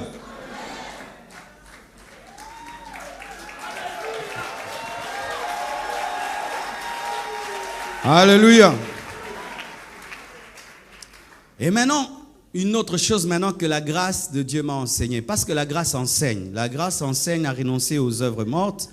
Mais la grâce t'enseigne la parole, t'enseigne les principes de la Bible. La grâce te prépare à saisir des opportunités. Voici un autre secret. Dieu m'a rendu capable de me préparer à saisir les opportunités. Et quand je les ai, je les maximise. Je suis toujours en mode préparation. Et des fois, quand je dis à ma femme, tu vois là, c'est ce que je fais là. Je prêcherai à tel endroit. Je prêcherai à tel endroit. Des fois, je finis une prédication. Je dis, tu vois cette prédication? Je vais la prêcher à tel endroit. Elle me dit, ah, toi aussi, je te dis. Je me prépare toujours à saisir une opportunité. Je suis toujours en mode préparation. Je suis tout le temps en train. C'est pourquoi quand on me demande même de prêcher un message d'1 heure, je prépare même un message de 4 heures, de 5 heures. Pourquoi? Le reste là, je le prêcherai quelque part et je le prêcherai quelque part. Toujours en train de me préparer. Et c'était ça, la réponse de David. 1 Samuel 17, verset 32 à 37, la Bible dit, David dit à Saoul que personne ne se décourage à cause de ce Philistin. Ton serviteur ira se battre avec lui. Saoul dit à David, tu ne peux aller te battre avec ce Philistin car tu es un enfant et il est un homme de guerre dès sa jeunesse. David dit à Saoul, ton serviteur faisait paître les brebis de son père et quand un lion, un ours venait à enlever une du troupeau, je courais après lui, je le frappais et j'arrachais la brebis de sa gueule. S'il se dressait contre moi, je le saisissais par la gorge, je le frappais, je le tuais. C'est ainsi que ton serviteur a terrassé le lion et l'ours et il en serra du Philistin, de cet incirconcis comme de l'un d'eux, car il a insulté l'armée du Dieu vivant. David dit encore, l'Éternel qui m'a délivré de la griffe du lion et de la patte de l'ours me délivrera aussi de la main de ce Philistin. Et Saoul dit à David, va et que l'Éternel soit avec toi. Il s'était préparé à rencontrer Goliath en s'entraînant sur l'ours et sur le lion. Entraîne-toi sur l'ours et sur le lion et tu battras Goliath. La première fois que ce principe m'a aidé, c'était quand j'étais encore au pied de mon pasteur pour qu'il puisse prier pour moi et reconnaître mon ministère. Mes frères et sœurs, j'étais formé par un grand homme de Dieu avec une onction extraordinaire. Il nous avait formés, mais nous étions des enfants. Mais il doutait de nous. Tu vois, tu formes des gens, mais quand tu les regardes, ce sont des petits enfants. Tu te poses la question s'ils ont capté l'onction, ils ont capté le message. Et il était toujours là en train de nous appeler jeunes gens, jeunes gens, jeunes gens. Mais il ne savait pas que dans le secret, on grandissait. On allait prêcher dans d'autres églises, on nous appelait pasteurs. Mais lui, il nous appelait enfants, enfants, enfants, enfants. Un jour, je dois aller à l'église. Dieu me dit, prie, je prie. Prie encore, je prie. Prie, je prie. Il me dit, habille-toi bien. J'ai dit, non, Seigneur, aujourd'hui, je ne suis même pas au programme et tout. Habille-toi bien. Je m'habille bien. Prie, je prie. J'ai dit, qu'est-ce qu'il y a? Aujourd'hui, je ne vais rien faire. Prie bien. Et puis je m'assieds devant. Je vois mon pasteur qui était devant. Il donne sa chair rarement, surtout pas aux enfants. Et surtout pas aux célibataires. Alléluia. Et là, j'avais 21 ans. 21 ans. Je le vois, il m'appelle. Marcelo, viens. Moi, monter devant là, je ne montais pas. Aujourd'hui, les gens sont habitués à monter ici. Ils viennent prendre des photos ici. Nous, monter là-bas, c'était terrible. Le Saint des Saints. Et puis il dit, viens, monte. Je monte en tremblant. Il dit, assieds-toi à côté de moi. Je m'assieds à côté de lui. J'ai dit, mon Dieu. Il me parle à l'oreille. Il m'a dit, Marcelo, est-ce que tu peux exhorter avant que je ne prêche? J'ai dit, moi, exhorter dans mon cœur, hein, tout ça c'est en moi, je ne lui parle pas. Même quand tu as peur, ne dis pas toujours. Moi, exhorter avant le pasteur Capé? Non. Mais Dieu me dit, dis oui. Je dis oui, je vais exhorter. Et puis il me répond, tu vas dire quoi? Moi je dis, oh, je vais dire quoi? Et puis Dieu me dit, accepte ça. Moi je dis, je vais parler. Il me dit, tu vas parler? Je vais parler. Il dit, ok, tu vas parler. Ok. Il me dit, rentre. Je rentre à ma place. Pendant qu'on chante, moi je ne suis plus là. J'ai dit, oh Dieu. Oh mon Dieu, qu'est-ce que j'ai cherché ici? Oh mon Dieu, mon Dieu, mon Dieu, mon Dieu. Et puis je me souviens que l'Esprit m'avait dit de prier et j'ai compris que c'était l'opportunité. Et vous savez ce que l'Esprit m'a dit? Il m'a dit, Marcelo, tu te souviens de sa prédication telle? La persévérance, la puissance de la foi. La foi, la puissance de la prière. Et la persévérance, la puissance de la foi. J'ai dit, oui, tu vas prêcher la même prédication pour qu'il sache que tu entends quand il prêche. Et de deux, tu vas ajouter ta particularité après avoir prêché ton message. Je cherche vite dans la Bible. Je trouve, je cale, je bloque. Quand tu écoutes ton pasteur, écoute bien. Écoute bien, écoute bien, écoute bien. Celui qui écoute bien parlera bien. Celui qui écoute bien parlera bien. L'homme a deux oreilles, il a une seule bouche. Pourquoi? L'homme est fait pour entendre plus que parler. Deux oreilles, une bouche. Le problème, c'est que vous ratez votre préparation. Pendant que tu es à l'église, au lieu d'écouter, tu dis, quand est-ce que je vais prêcher? On me bloque, on me bloque. Arrête de penser à on me bloque. Mange, et mange, et mange, et mange, et mange. Quand tu vomiras, ce sera la vie. Alléluia. Savourez le temps où vous êtes assis. Aujourd'hui, moi, j'envie le temps où j'étais assis. Regardez, on prêche. Ça fait mal de prêcher. Hein? Ne suivez pas tout ce que je fais là. Après, j'ai mal. On me masse. Oh, j'ai mal après. Chaque mardi, on me masse. Chaque mardi, comme un footballeur. Oui, les pieds. Mes frères. Et il me dit, tu vas le prêcher. J'attendais comme un sportif qui était sur le starter, qui attendait. Et tu sais, dans la vie, un jour, tu sens que ça, c'est la prédication de la destinée. Tu sens ça, non? Tu dois sentir, hein? Homme de Dieu, il y a des prédications, ce n'est qu'une prédication. Mais ça, tu sens, ça, je vais quitter là pour là. Et j'ai senti qu'aujourd'hui, ma destinée va changer. Mes frères, j'ai attendu. Et il attend qu'il y ait un peu de gens. Il dit, maintenant, nous allons appeler l'homme de Dieu, Marcel. J'ai dit, homme de Dieu! Oh, donne-moi la main! Nous venons de loin, mon frère. Nous venons de loin. Mais un beau parcours. Un beau parcours. Et puis je monte. Je prie. Et puis je commence à dire, il nous avait été dit, et j'utilise même sa manière de parler, que la prière, que la foi est la puissance de la prière. Là, le vieux fait, Et la persévérance est la puissance de la foi. Là, je le regarde, je sens, je dis yes. Et j'aimerais aussi vous dire, si tu as la persévérance, il faut aussi la sanctification. Il faut. Les gens me regardaient. Qu'est-ce qu'il a mangé? Il a dormi où? Quand j'ai fini, l'église a acclamé. Le pasteur s'est tenu debout. Il a dit, ces enfants ont la formation. Ces enfants ont l'onction. Il a dit, c'est pourquoi on était un groupe. J'étais le pionnier du groupe. Tu sais que tu as percé la percée d'une génération. Ta percée est la percée de toute une génération. La victoire de David était la victoire de tout Israël. Et je aimerais te dire de ne jamais négliger ta destinée, parce que ce n'est pas ta destinée. Ta destinée est la destinée de plusieurs frères et de plusieurs sœurs. Et il dit, ces enfants, je vais prier pour eux. Il entre en jeûne et prière. Il nous fait entrer en jeûne. Il nous impose les mains.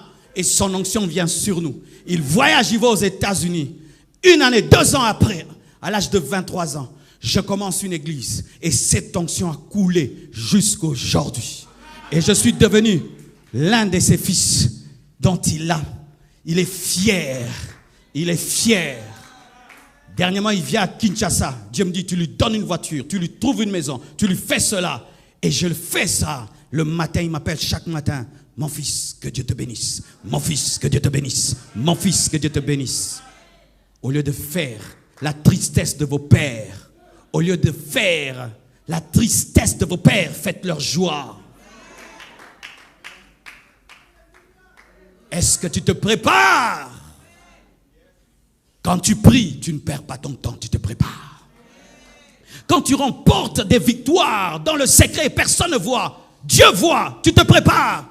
Parce que Dieu ne te permettra pas de vaincre en public si tu n'as pas vaincu en secret. Tu es à l'église, tu es intercesseur, on te donne un cas de possédé. Traite ce cas jusqu'à ce que les démons partent. Moi, j'ai appris à chasser les démons. Où? Dans des veillées de prière. Vous connaissez ces démons-là têtus qui ne partent pas qu'après 3 heures. Jusqu'à ce que tu es fatigué. C'est quand il part. C'est quand Dieu m'a appris à aimer quelqu'un. Des intercesseurs. Un jeune intercesseur à l'église, tu lui donnes un cas de possédé. Il prie un peu, il laisse. Il sait que le démon, il part. Tu n'as pas un bon cœur. Tu seras un mauvais pasteur. Oui, moi je détecte les bons pasteurs. Pas seulement quand ils prêchent dans le groupe d'intercession. Quand il y a un possédé qui est là, tu leur donnes un possédé soit 10. Ils chassent, tu vois, certains commencent à fuir. Et il y a un qui reste là. Et puis après le culte, tu viens, frère, qu'est-ce que tu fais? Je suis en train de prier pour ce frère. Il y a encore le démon qui est là. Je retiens son visage et dis, il a le cœur d'un berger. Oui, mes frères, des fois vous pensez que le pasteur ne t'élève pas, on ne t'élève pas. Tu échoues dans des petites écoles de rien du tout. On se dit aux gens, lèvez-vous, prenez les chaises. Toi tu pars, tu ne portes pas les chaises. Si tu ne peux pas porter les chaises, tu peux porter les hommes. Celui qui est fidèle dans les chaises sera fidèle dans les hommes. Celui qui est fidèle dans les animaux va prendre soin d'Israël. Si tu peux paître les brebis de ton père, tu peux paître Israël. Mais ton problème, c'est que tu négliges les animaux alors que c'est l'école pour prendre soin des hommes. J'ai balayé à l'église, j'ai porté les bancs, j'ai porté les bâches. On m'a envoyé. J'étais comme le domestique de l'église, alors que chez nous à la maison, on ne m'envoyait jamais. J'étais un fils d'un homme aisé, mais à l'église, j'oubliais cela. On me faisait faire toutes les basses besognes et je m'humiliais. Prépare-toi tous les jours. Accepte la formation, l'école de Dieu. Mange et mange encore et mange et mange encore et mange et mange encore. Et ne donne jamais à Dieu un service qui n'est pas de qualité. Que je prêche devant 3 personnes, devant des riches et des pauvres, je prêche toujours de tout mon cœur. Pourquoi? Quand tu t'habitues à mal prêcher, tu prêcheras mal. Tu vas faire entrer en toi un virus de médiocrité. Mais si tous les jours tu fais tout bien, tu feras toujours bien. Dernièrement, j'ai tenu une action qui a réuni 10 000 personnes à Kinshasa. Et je veux prêcher à ces 10 000 personnes. Il me dit, va dans ton vieux cahier, va chercher ta prédication là. Je veux que tu la prêches. C'était une bonne prédication, mais tu l'as prêchée devant 100 de personnes. Prends-la. Elle est digne d'être prêchée à cette foule. Je prends ma vieille prédication là. La pierre de David. Je parle de la pierre de David. Comment elle a entré dans le front de David, plutôt de Goliath. C'était une vieille prédication. Je l'ai prêchée à des gens qui ne la comprenaient même pas. Mais je leur ai prêché de tout mon cœur. Et Dieu me dit, maintenant tu la donnes. Mes frères, je l'ai donnée. Et toute la ville a bougé par cette prédication. Mais que j'ai prêché quand? Que j'ai prêché devant 100 personnes. Je ferai bien quand tout ira bien. Non, on fait bien quand les choses sont mauvaises. Je serai discipliné quand je serai connu à l'église. Non, dans le secret, on te dit de balayer, tu balayes bien. De prendre soin des fleurs, tu prends bien soin des fleurs. D'arranger même ces pierres, tu les places bien. De mettre cette chair, tu la mets bien.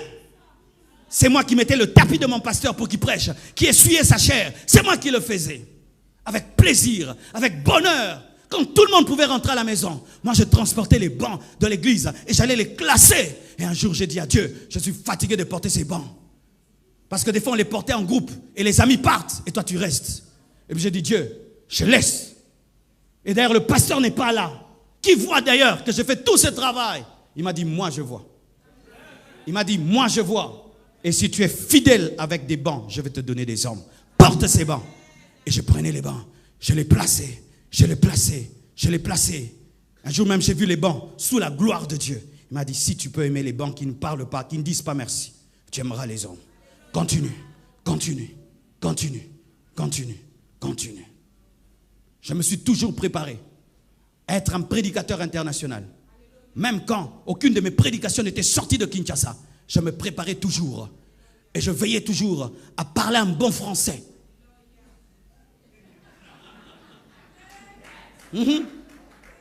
Même quand il n'y avait pas l'internet, j'enregistrais toujours mes prédications. Et je corrigeais mes fautes. Là, j'ai mal parlé français. Là, j'ai mal prononcé. J'ai mal. Pourquoi tu écoutes 2 fois tes prédications? Pour corriger. Pour corriger. Pourquoi? Je sais que j'irai loin. Et je dois savoir parler. Je dois apprendre à parler. Je dois apprendre à parler.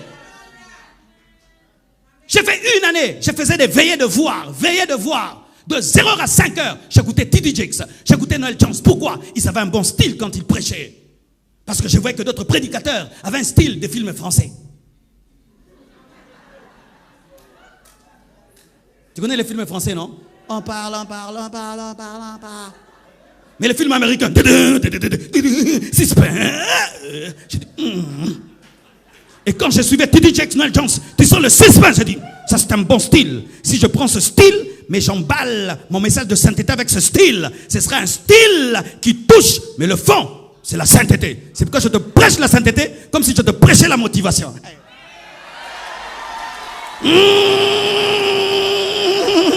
Préparation, dites, préparation. Un jour, on dit à Bruce Lee, quel est l'adversaire que tu redoutes le plus?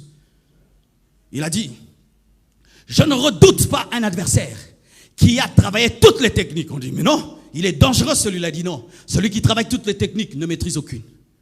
Mais je redoute un adversaire qui a travaillé 10 000 fois un seul coup. Parce que quand il va me le donner, ça ne va pas rater. Deviens spécialiste de ta grâce, spécialiste de ton don, spécialiste de ton domaine, spécialiste, de sorte même si on te réveille, on te dit commence à parler, tu parles, pourquoi? Tu t'es tellement exercé. Donne-moi l'amen. Vous voyez hier, quand on prêchait sous la pluie, ils ont fait quoi? Ils ont pris mes notes, vrai ou faux? La pluie est venue. Ils ne m'ont même pas demandé, vous aussi, il faut demander, hein? Ils prennent la chair et les notes. Maintenant, si j'avais rien dedans, je suis perdu, vrai ou faux? Il faut aussi demander, hein? Pour te colère. Ils m'ont ravi les notes sans permission. Et là maintenant, qu'est-ce qui m'a sauvé?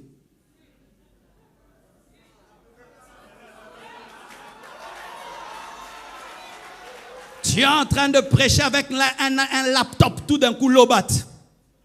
Tu es en train de prêcher avec les notes, tout d'un coup, coupure d'électricité. Tu finiras où? Frères et sœurs, fermons les yeux, prions, le laptop est éteint. Prépare-toi, prépare-toi, prépare-toi, prépare-toi, prépare-toi, prépare-toi, prépare-toi, prépare-toi. Tous les jours, prépare-toi. Et lorsque la préparation rencontre l'opportunité, il y a succès. Pendant que les autres voient Goliath, David voit une opportunité. Ma vie va changer. Mon nom va entrer dans l'histoire d'Israël. Ma famille va changer de niveau. Aujourd'hui, je vais épouser la fille du roi. Ma vie va changer. Eux, ils sont en train de voir un Goliath terroriste. Lui, il voit un gibier. Lui, il voit un chien. Lui, il voit qu'il est moins même qu'un ours, qu'il est moins qu'un lion. Pourquoi? L'ours ne raisonne même pas. Il n'a pas d'émotion. Mais c'est un humain. C'est pourquoi il prend les armes pour un chien.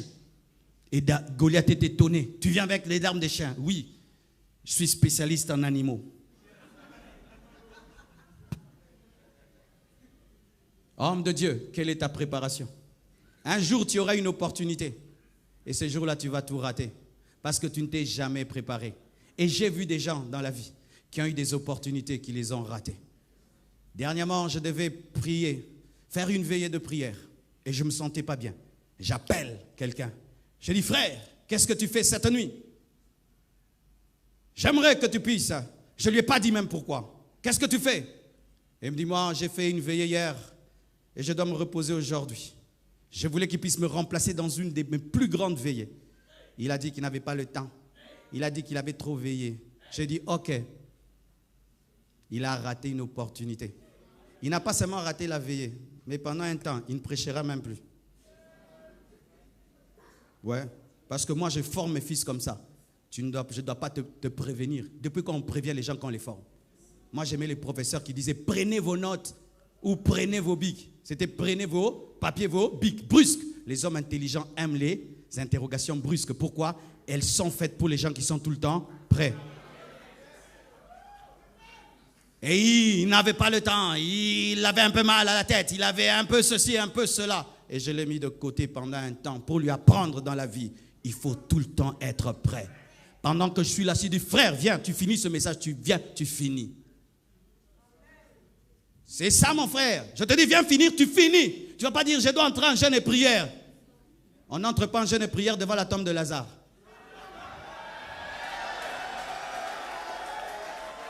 Parce que déjà, il a fait 4 jours, il est pourri. Tu dois manifester la dimension.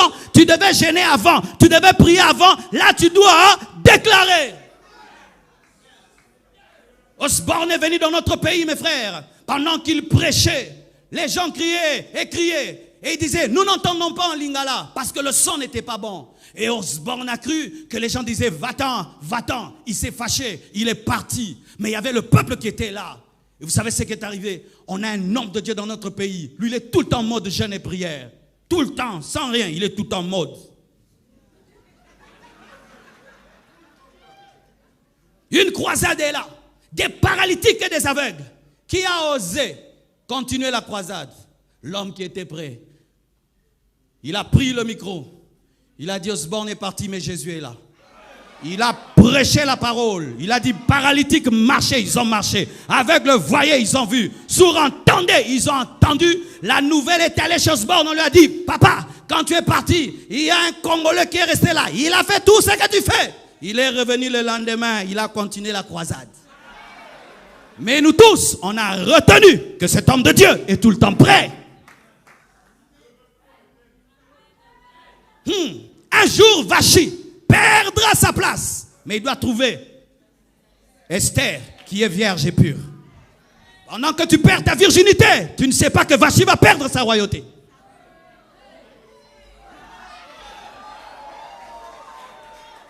Et Vachi perd sa royauté. Et il faut que tu deviennes reine. Mais tu étais en train de coucher avec un jeune garçon du quartier. Alors que c'est toi la reine. Et c'est toi la reine. Et tu rates la royauté. Pourquoi? Tu ne t'es jamais préparé.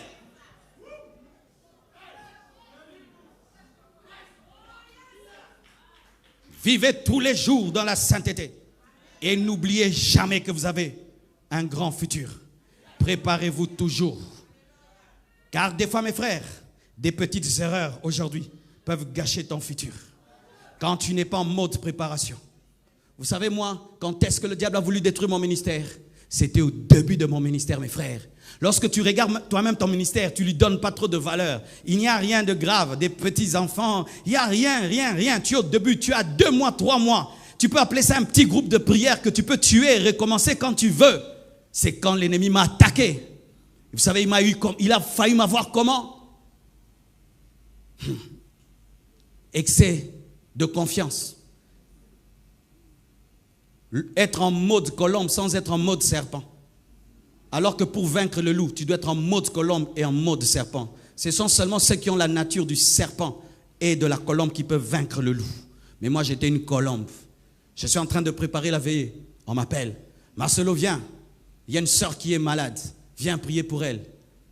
Et je vais, tout seul. Et je vais. Je pensais la trouver au salon. Parce que quand tu sais qu'un homme de Dieu va prier pour toi, tu l'attends au salon. Elle n'était pas au salon. Et moi, toujours innocent que je suis. J'ai dit non, elle doit être gravement malade. C'est pour qu'elle n'est pas sortie du salon. Et puis on me dit, elle est là-bas. Et on ne m'accompagne pas. Un long couloir. Moi, toujours mode sainteté, innocence et enfance. Je vais et j'entre à droite. Je trouve une chambre. Comme une boîte de nuit. Couleur verte. Et puis je trouve la malade, pas malade. Avec une petite robe. Elle s'assit comme ça monte jusqu'ici. Et ici, ça tombe jusque là. Elle a mis de l'huile sur tout le corps. Elle brille comme un serpent. Elle prend des lentilles de couleur verte. Elle met. Et puis elle met la musique d'Exo, éclat. Elle veut me faire tomber en mode adoration. Terrible, hein? Elle met la musique de Dieu. Mais elle est là en mode impudicité. Mais il y a la musique de Dieu. Oui, il y a des gens qui tombent avec la musique de Dieu. Et puis elle fait quoi? Elle prend une chaise. Elle s'assied au bout de son lit avec une chaise devant. Elle met une chaise pour moi devant. Et puis un miroir là. Alors tu ne peux pas regarder un miroir. Tu es obligé de la fixer. Et nos genoux s'entrechoquent presque. Elle est face à moi. Et puis elle prend un coca très froid et me donne. Tu vois, le coca très froid, tu ne peux pas le boire très vite. Dans le temps qu'elle me travaille, je bois le coca. Tu t'imagines? Elle a tout préparé. Tous les filets étaient prêts. Et je m'assieds là. Et puis je lui dis, comment tu vas? Tu es malade? Elle me dit clairement ses intentions. Clairement. Comme ça. Quand elle m'a dit ça, j'ai senti l'atmosphère du diable entrer. J'ai senti que Satan était là. Et puis j'ai dit à Dieu, qu'est-ce que je veux faire? Dieu me dit, si tu oses maintenant tomber, tu vas tout détruire. Lève-toi et fâche-toi. J'ai dit, mais je ne suis pas en colère. Tu crées la colère. Je me lève. Je dis, toi, à genoux. Lève les mains. Tu as l'esprit d'impudicité. Lève les mains. Au nom de Jésus. Je n'ai pas attendu que le démon parte. Au nom de Jésus. Au nom de Jésus, j'ai fermé la porte. Oh! Jusqu'à aujourd'hui. Jusqu'à aujourd'hui. Elle voulait tuer ce Marcelo-ci. Elle voulait tuer ce Marcelo-ci. Mais il y a combien d'années? Plus de 25 ans. Plus de 25 ans. Je te parle d'une histoire de plus de 25 ans. Quand j'étais en train de jeûner, de prier pour commencer le ministère. Mes frères et sœurs, soyez tout le temps prêts. Et sachez que la sainteté est l'une des préparations. Quand tu es en train de préparer ton ministère, tu tombes, tu retombes, tu te relèves, tu rampes, tu rampes. Tu perds la puissance pour commencer. C'est quand on voit des gens qui commencent un ministère, c'est comme s'il n'y a rien. Les ministères ne commencent pas comme ça. Vous voyez comment Jésus a commencé le ministère. On a senti qu'il y a quelqu'un qui est venu. Moi, aujourd'hui, il y a des ministères qui commencent en disant, quand le pasteur a prié pour lui, il prêchait. La plupart des hommes de Dieu qui bougent le monde, vérifiez au début du ministère, on sentait quelque chose a commencé. Il y a quelque chose. On sent toujours.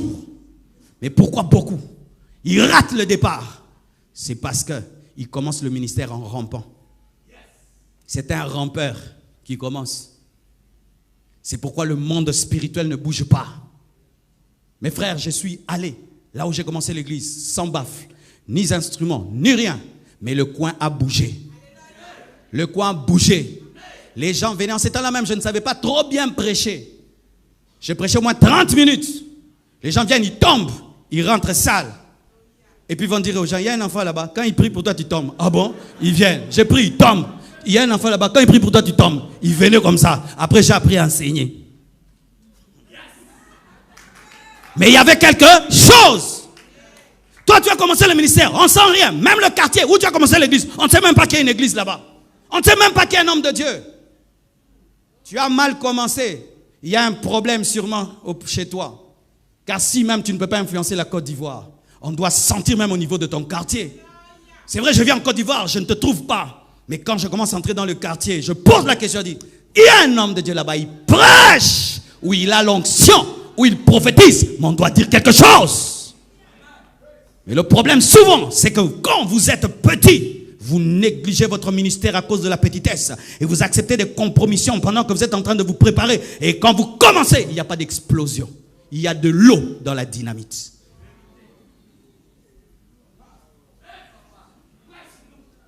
Alléluia. J'aimerais parler d'une autre chose. Et je crois que c'est là que je vais finir. Dieu m'a rendu capable d'utiliser la technologie. Attends, dites technologie. Dieu m'a révélé ceci. Lisons le passage. Genèse 4, verset 22. La Bible dit, Sila, de son côté, enfanta Tubal-Caïn, qui forgeait tous les instruments d'airain et de fer. La sœur de Tubal-Caïn était Naaman. Amen. Ça, c'est la descendance de Caïn. Caïn qui était le maudit, oui. Qui était la sémence du diable, comme on dit, oui. Mais ce Caïn a engendré le premier forgeron. Donc, il a engendré le premier homme qui a commencé à utiliser le fer et le rein, le transformant en épée, le transformant en assiette, le transformant en clou. En clou. Le fabricant des clous n'était pas de la descendance de Seth, mais était de la descendance de Caïn. Caïn le maudit. Caïn qui a engendré les premiers polygames et tout le reste, c'est vrai. Mais il a engendré un forgeron. Et lorsque Noé doit faire l'arche, cette arche devait avoir des clous. Et les clous venaient de qui? Venaient de la descendance de Caïn. Ils ont utilisé la technologie de Caïn pour faire l'arche. Et quand Jésus-Christ est venu pour mourir, il a utilisé les clous, la technologie de Caïn. Il a récupéré la technologie de Caïn pour te sauver. Même la croix, c'était la technologie des Romains. Quand nous disons la croix, c'est la technologie de Romains. Pour dire quoi? Dieu se sert de la technologie, même des fils du diable, pour atteindre son but. Car même l'or qui a été utilisé dans l'arche venait de l'Égypte. De l'Égypte, mais utilisé par Betsalel. Mais ça venait de l'Égypte. Lorsque Facebook a commencé, les réseaux sociaux ont commencé, l'Église a diabolisé les réseaux sociaux. Beaucoup d'hommes de Dieu ont diabolisé les réseaux sociaux, ont diabolisé l'Internet. La marque de la bête va venir par là et tout. Oui, c'est vrai. Comme aussi les clous, comme aussi la croix, technologie des païens, mais récupérée par Dieu. Et Dieu m'avait expliqué, tu dois utiliser l'arme du diable contre lui-même. Comme Jésus a utilisé la croix contre le diable. Il a utilisé les clous contre le diable. Aujourd'hui, dans ces meurtrissures, nous sommes guéris. Mais les clous qui ont fait ces meurtrissures étaient la technologie de Caïn. Quand j'ai compris ça, mes frères, j'ai fait de l'Internet une priorité. Il y a très longtemps, j'ai lu le livre de Yonggi Cho. Il a dit, la future grande église du monde ne sera pas dans un bâtiment. C'était lorsqu'il n'y avait pas vraiment l'Internet. Mais ce sera sur Internet. Je ne comprenais rien du tout. Sur Internet, les gens prieront. Sur Internet, les gens vont soutenir le ministère. Et quand YouTube a été ouvert, lorsque Facebook se répandait, Dieu m'a dit, ouvre un compte Facebook. J'ai dit, ah, les gens passent là-bas pour lol, lol, lol, j'aime, lol, lol. Qu'est-ce que je vais y faire? Et il m'a dit, si moi j'étais sur terre, j'allais avoir un site, www.jesuchrist.com. Si j'étais sur terre, j'allais avoir un Facebook, j'allais avoir un YouTube. Pourquoi? Je suis venu comme la lumière dans les ténèbres. Tu dois être au milieu d'eux. Être là où il y a les ténèbres. Mais tu es là pour prêcher, pour sauver, pour gagner, pour mettre des vidéos. Et mes premières vidéos, si vous allez sur Compassion TV, il y a 6 ans, tu vas rigoler mes frères. Des vidéos de mauvaise qualité. Mais j'ai commencé. Et un jour, j'ai senti qu'il fallait que le ministère atteigne un autre niveau. Je ne sais pas si ça t'arrive des fois. Tu prêches, mais tu sens que ce message ne devait pas rester là. Un jour, je suis allé à l'église, je pleurais. Tu t'imagines, tu fais 5 heures du temps en train de préparer un message et tu le lis. Tu dis, Seigneur, ça, il fallait que des millions d'hommes l'écoutent. Mais tu sais que tu vas le prêcher à une poignée de personnes. Et après, ils vont dire Amen. J'ai dit, Dieu. Et je commence à prier. Je commençais à prier des fois de 6 heures à 16 heures. Quand je m'asseyais sur ma chaise, je ne faisais que prier. J'étais insatisfait. Et un jour, quelqu'un m'appelle. Le président de Casarema. Il m'appelle, il me dit, bonjour, pasteur Marcelo. Il se présente et il parle de sa chaîne. Il me dit, j'ai suivi une de tes prédications ici. Quelqu'un avait mis sur Internet une prédication comme ça. Et il avait aimé. Il me dit, est-ce que je peux prendre tes vidéos et les mettre sur ma chaîne? J'ai dit, c'est tout ce que je veux d'ailleurs. Mais papa, mais sincèrement, je ne m'attendais pas à un grand impact. Je pensais que ce serait bien. Après quelques mois, il me rappelle, il me dit, Marcelo, on ne comprend pas ce qui se passe. Tes prédications se répandent à un niveau comme pas possible. Alors je vais envoyer mon équipe qui va descendre à Kinshasa, qui va descendre chez toi. Il avait une équipe à Kinshasa qui va commencer à filmer tes cultes. Tu leur donnes que le transport. Et ils filmaient. On mettait. Les gens commençaient à m'appeler du monde entier. Et puis ils ont dit, pasteur, tu vas venir en France et tu vas prêcher. Ils me payent le billet. Tout. Je prie. Je dis, Seigneur, qu'est-ce que veut dire mon premier voyage missionnaire en Europe?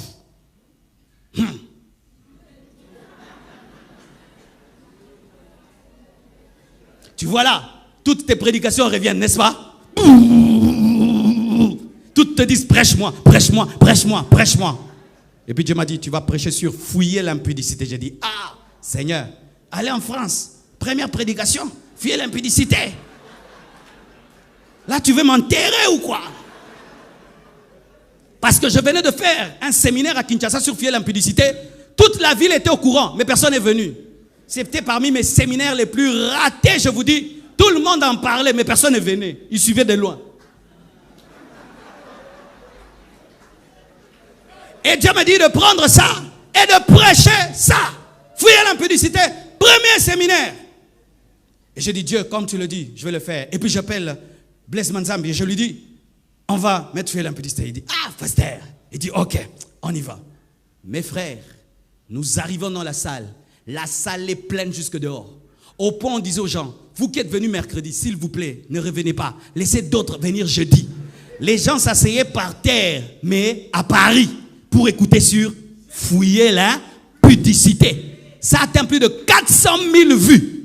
Fouiller l'impudicité. Les gens se sont convertis. Les jeunes ont connu un réveil. Ils commençaient à les prêcher dans les métros. Et puis c'était parti. Pour certains, quand vous voyez certains posts sur Facebook et tout, on pense des fois que c'est toute une équipe qui est derrière. Non, la moitié c'est moi-même qui poste. Oui, j'ai le temps. Je prie, je lis ma Bible, je lis des livres, je mange la Sainte Seine et puis je vais sur Internet. Quelle photo je vais mettre? Les pouces. Quelle vidéo je vais partager? Et puis je suis en communication avec les photographes, les gens qui mettent les vidéos tout le temps. J'en ai fait donc une seconde carrière. Je ne joue pas avec les photos. Je ne joue pas avec les posts. Je ne joue pas avec les vidéos. Quand je prêche, la prédication n'est pas mise sur Internet. Je trouve que j'ai jeté. Pourquoi? Ici, nous sommes peut-être à 1000 personnes. Mais sur Internet, ils sont peut-être à 50 000, à 100 000. Aujourd'hui, mes frères, cette parole qui dit que cette bonne nouvelle sera répandue, prêchée dans toutes les extrémités de la terre, ce sera par l'Internet. C'est l'Internet. Parce que l'Internet te permet même de prêcher en Arabie Saoudite sans être tué.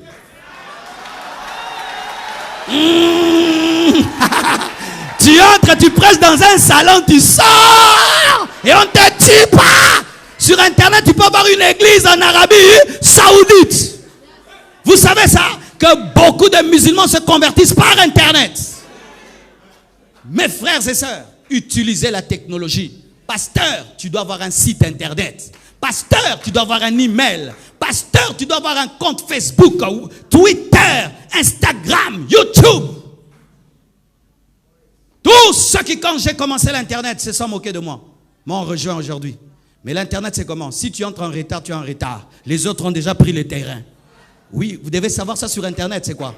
Sur Internet, voici. Mettons, j'ai mis sur Internet déjà, je crois, peut-être 900 vidéos. Ça fait quoi? Si toi, tu entres aujourd'hui sur Internet, tu mets ta vidéo. Après qu'on ait suivi ta vidéo, YouTube va proposer la mienne. Pourquoi? Et après, va proposer une autre mienne, parce que j'ai beaucoup mis. Et celui qui a beaucoup d'abonnés sur Internet, YouTube fait sa publicité. Et c'est que vous devez savoir, mes frères, le monde, ce n'est pas seulement ce monde-ci. Le vrai monde est virtuel. C'est là-bas que l'impact est. Et j'ai vécu ça en Haïti. Mes frères, un jour, j'ai fait les statistiques de mon ministère. Je remarque que les Haïtiens me suivent terriblement. J'ai dit, qu'est-ce qui se passe? À un niveau, j'ai dit, oh! Et puis je commence à prier. Et Dieu me met à cœur d'aller en Haïti. Et quand il fallait aller, la croisade devait nous coûter 120 000 $. En ces temps-là, on était en train de... Au début de la construction. Alors, il fallait que je mette l'argent dans la construction. J'appelle les Haïtiens, je dis, je ne peux pas venir, je décommande la croisade, j'ai un temple à construire. Ils me disent, pasteur, viens, nous allons tout faire. Ils louent le stade, 2 stades, un à Gonaïves, l'autre à Port-au-Prince. Mais ils n'ont pas fait des affiches, ils n'ont pas fait des banderoles. Mais j'ai écrit seulement sur Facebook, nous serons à Gonaïves et à Port-au-Prince. Et quand on va dans le stade est plein. Quand on va à Gonaïves, c'était archi plein, à un niveau, tu ne peux pas croire. Sans affiche, mais l'affiche était où? Elle était sur Internet. Une affiche qu'on ne peut déchirer. Et on ne paye pas des frais pour cette affiche-là. Et tu trouves des gens, tu dis une phrase, ils finissent l'autre. Tu dis une phrase, ils finissent l'autre. Ils ont enregistré tes prédications.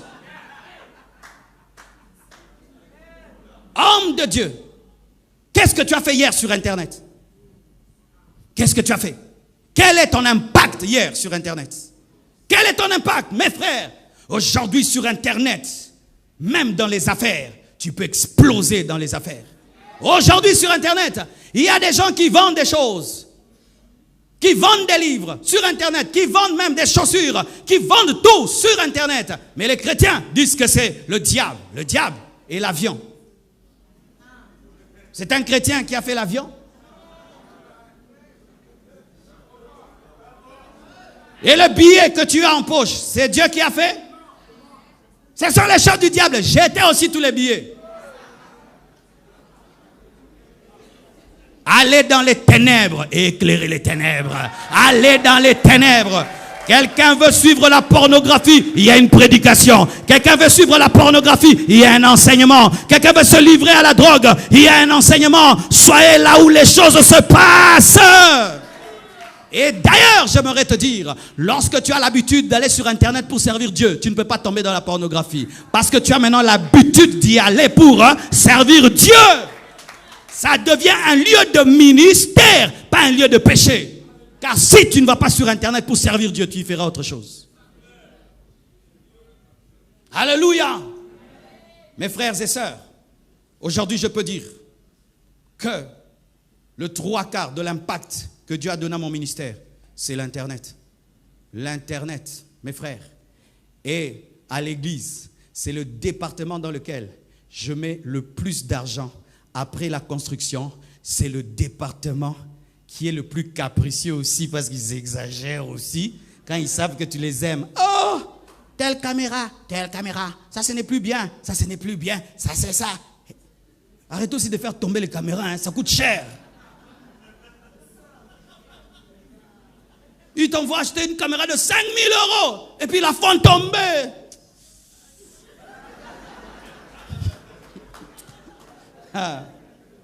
Mais si tu n'investis pas dans l'Internet, tu seras déphasé. Tu seras comme quelqu'un qui travaille comme à l'âge de la pierre taillée. Alors qu'aujourd'hui, nous sommes dans le modernisme. Cher homme de Dieu, si tu n'es pas sur Internet, ton ministère est en retard. Dans certains endroits, tu n'existes pas. Ils ne te connaissent pas. Tu n'auras qu'un ministère de quartier, de ton avenue. Mais dans le monde, tu n'existes pas. Et vous laissez, des fois, des aventuriers être sur Internet. Des fois même, vous connaissez le plus grand youtubeur du monde?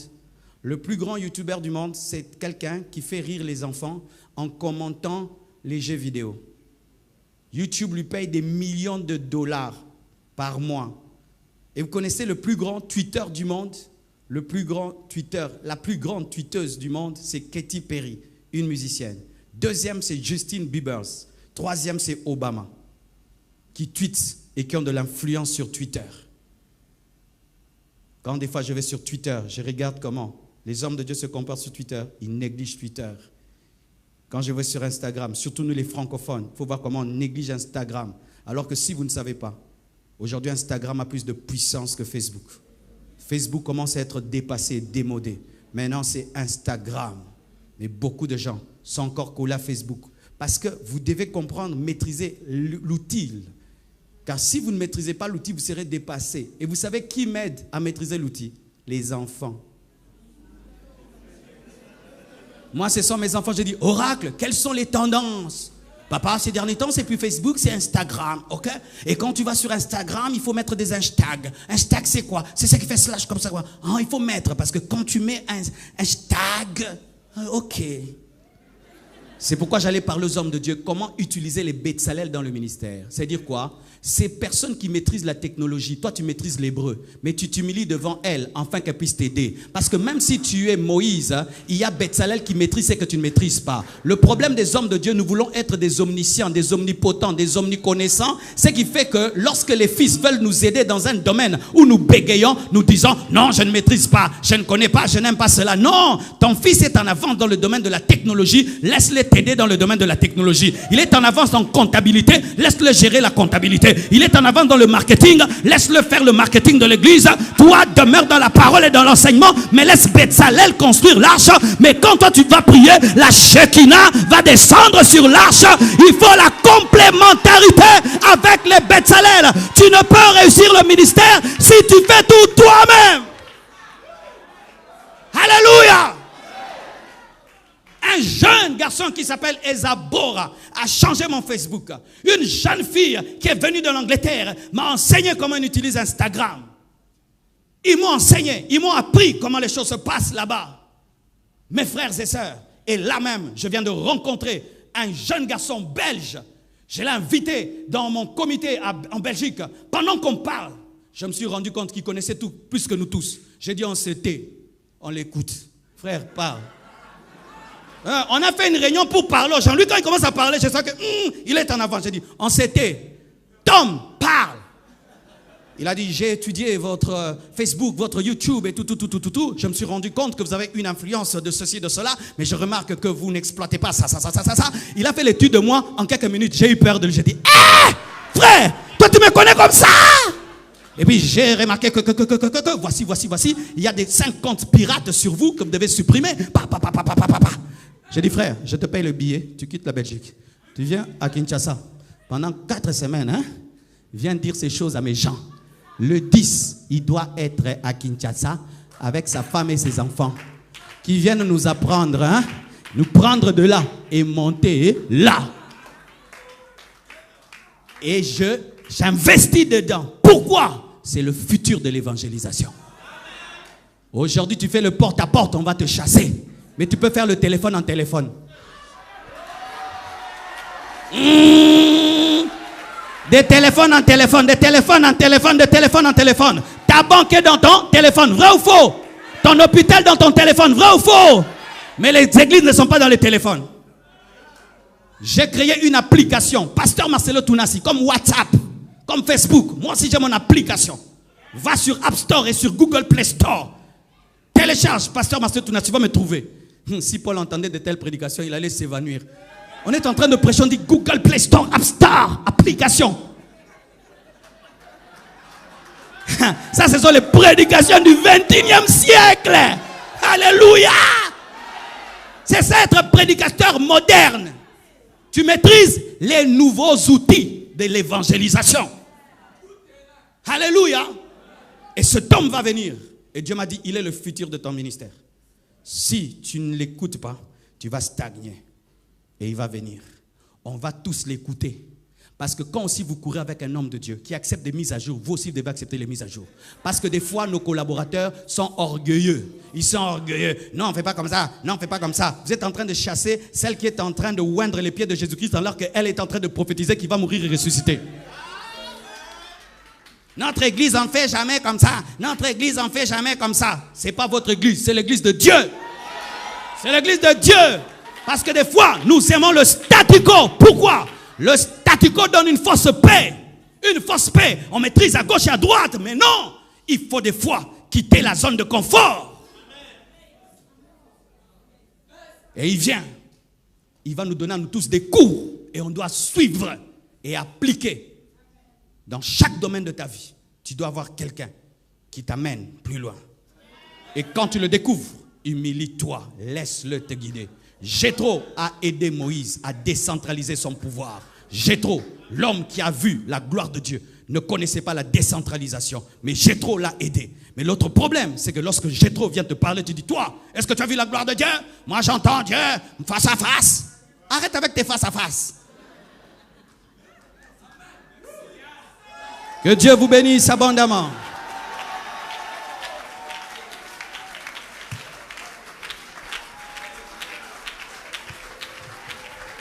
Prions le Seigneur.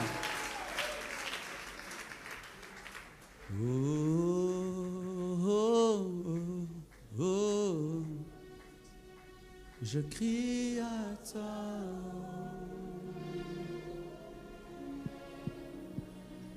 Oh, oh,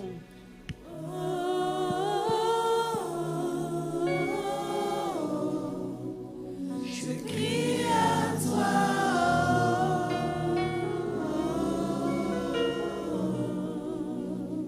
oh, oh.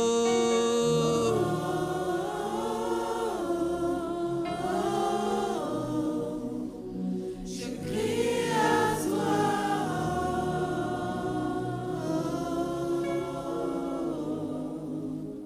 Oh, oh.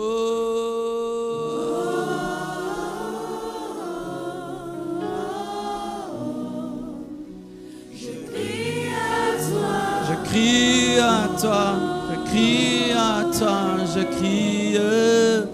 Oh, oh.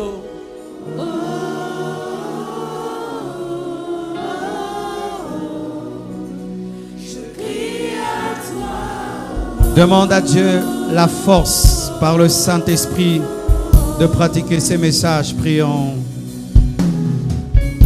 Aide-moi, aide-moi à pratiquer ta parole. Aide-moi, aide-moi à pratiquer ta parole. Aide-moi, aide-moi à pratiquer ta parole. Aide-moi, aide-moi à pratiquer ta parole. Aide-moi, aide-moi à pratiquer ta parole. Aide-moi, aide-moi à pratiquer ta parole.